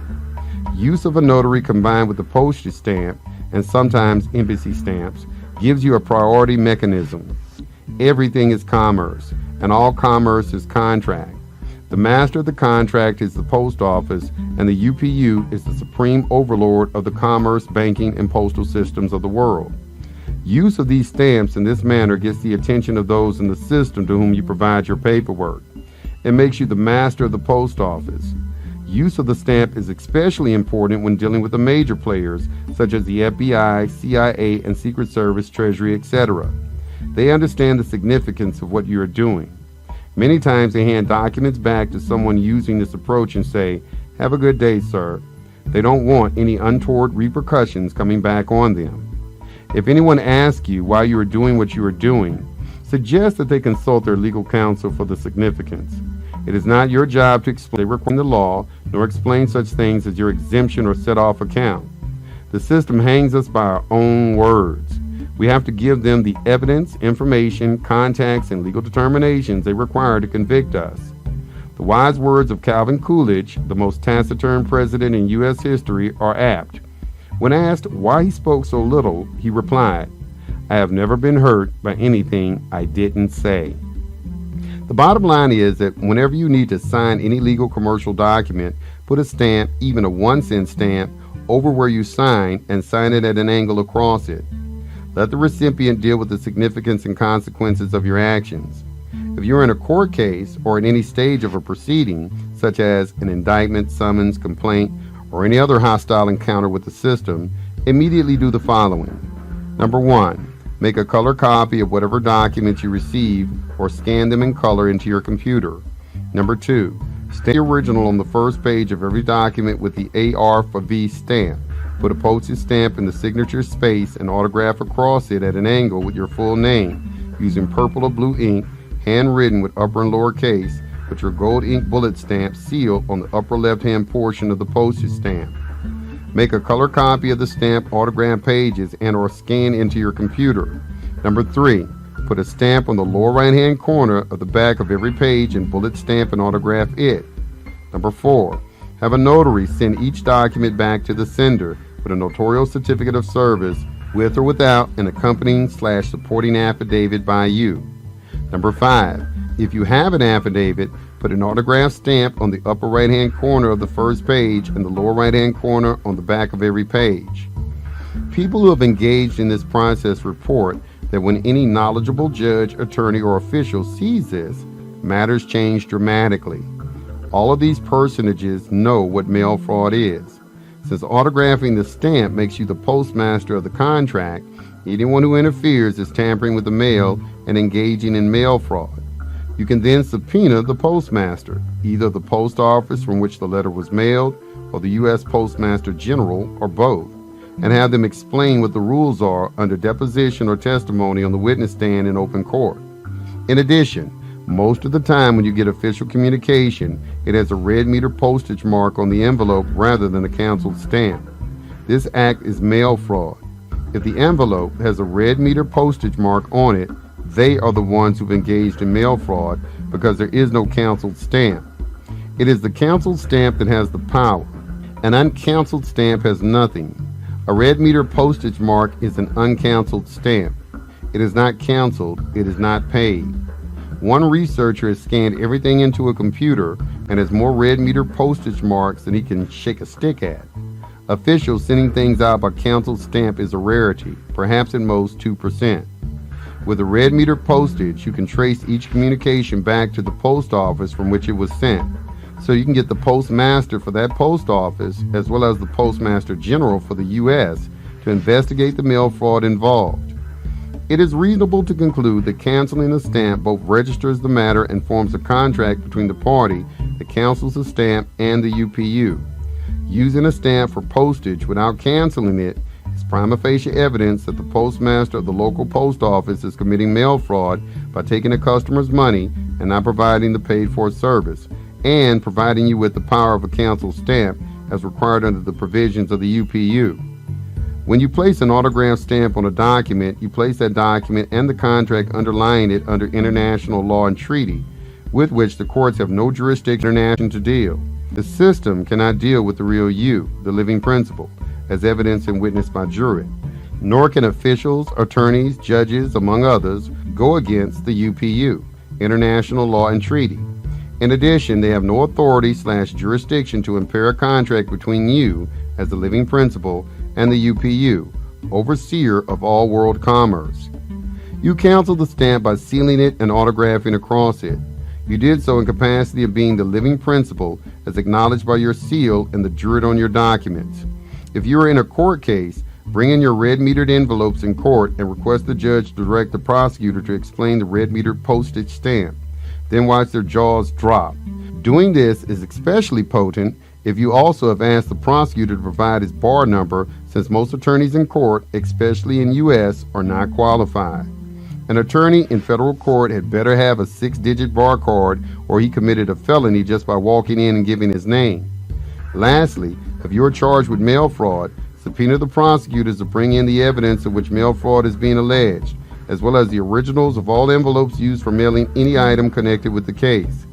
Then, the mail fraud involved was committed by the postmaster of the post office in which the envelope was stamped.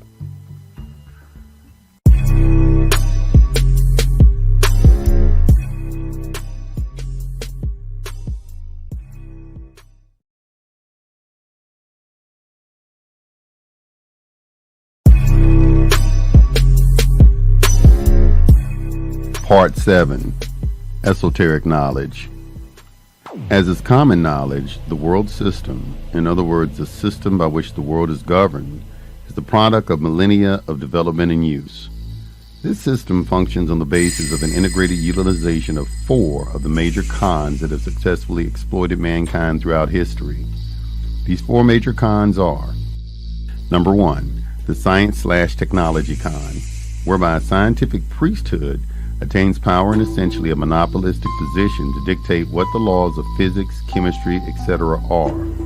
Some of the consequences of this phenomenon include foreclosing exploration of deeper, more powerful, and more universal knowledge, as well as alternative outside-the-box ways of looking at things, and, most importantly, fostering external dependency at the expense of people's realizing their own true nature and actualizing its potential. One who is awake and empowered cannot be exploited. The esoteric heart of the con is that all of the technological development and manipulation that occurs in the realm of science, including the design, engineering, and manufacture of all industrial products involving scientific knowledge, essentially everything produced today, are accomplished by projecting into the outer world things that we, as spiritual beings, are inwardly capable of knowing, being, and doing in, by, and through ourselves. Examples of this are various yogis and masters who possess such supernatural, or at least extraordinary powers, siddhis in Sanskrit, as invisibility, transporting one's body anywhere instantly at the speed of thought, being multiple places at the same time, etc. Number two, the religious con, in which the doctrine and dogma of some religion are promulgated as truth, perhaps the best or at least most important truth. And if you want to get to God, you must go through the religion's priesthood and live your life in accordance with the teachings of the religion. Fostering fear, such as by invoking hell and the devil, is often a part of the control mechanism utilized. Number three, the law/government con, consisting of instilling a deeply, securely, pervasively, and unquestionably as possible the belief that man must have government. In other words, that some people must be governed by other people. It could be considered a remarkable phenomenon that people who are otherwise incredibly intelligent and discerning never think about questioning this premise, living their lives without ever addressing such a seminal idea. As Socrates purportedly said, the unexamined life is not worth living. Ideas govern man's life, whether or not those ideas are consciously held, and, in the word of Spinoza, nature abhors a vacuum. Something will control one's life. If one does not analyze the ideas that govern his thinking and acting, his life will be controlled by random ideas and ideas deliberately instilled in him by others. The operational consequences of this con are that the overwhelming percentage of mankind implicitly and unthinkingly believes, as if it were an unshakable aspect of existence itself, that man must have human governments. One may openly question and analyze what kind of government might be best, but if one questions the implicit premise of the necessity and propriety of the existence of government in the first place, all hell breaks loose. Such a doubter is instantly ridiculed and derided, powerful weapons, and labeled, another powerful weapon, as an anarchist or antisocial or a rebel or other such opprobrium, as if that resolved the matter and eliminated the need to evaluate the ideas of someone espousing so radical, meaning of, or from the roots concept. This unshakable and unassailable premise of the necessity of government is immediately rendered questionable by pondering a few elementary considerations. What does governing mean? Does man, with the sublime attribute of free will, exist to be ruled by other men? If so, which men are supposed to rule what other men? In other words, who should govern whom? Am I to govern you, or are you to govern me? Who decides who governs whom? What source of authority authorizes structuring society on the premise that some men must rule others? Who is to be entitled to act in what manner to dominate what areas of what other people's lives? What are the mechanics that should be used for governing, etc., etc., etc.? The problem with governments, when thought about clearly and with an open mind, is that the institution itself is hopelessly, irredeemably, and fatally flawed and cannot be rendered sound and legitimate by any variations in the institution whatsoever. These flaws are, number one, absence of valid ethical authority for one free will being to dominate the life of another free will being, whom he did not create, cannot fathom, does not own, and who is innately possessed of the inherent right/responsibility to live his own life.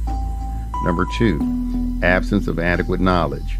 In other words, no one is omniscient, and everyone has his hands full in ascertaining how best to live and fulfill his own life without meddling in the lives of others, especially masses of people whom he cannot comprehend and has neither the right nor the ability to try to impose such knowledge even if he knew it.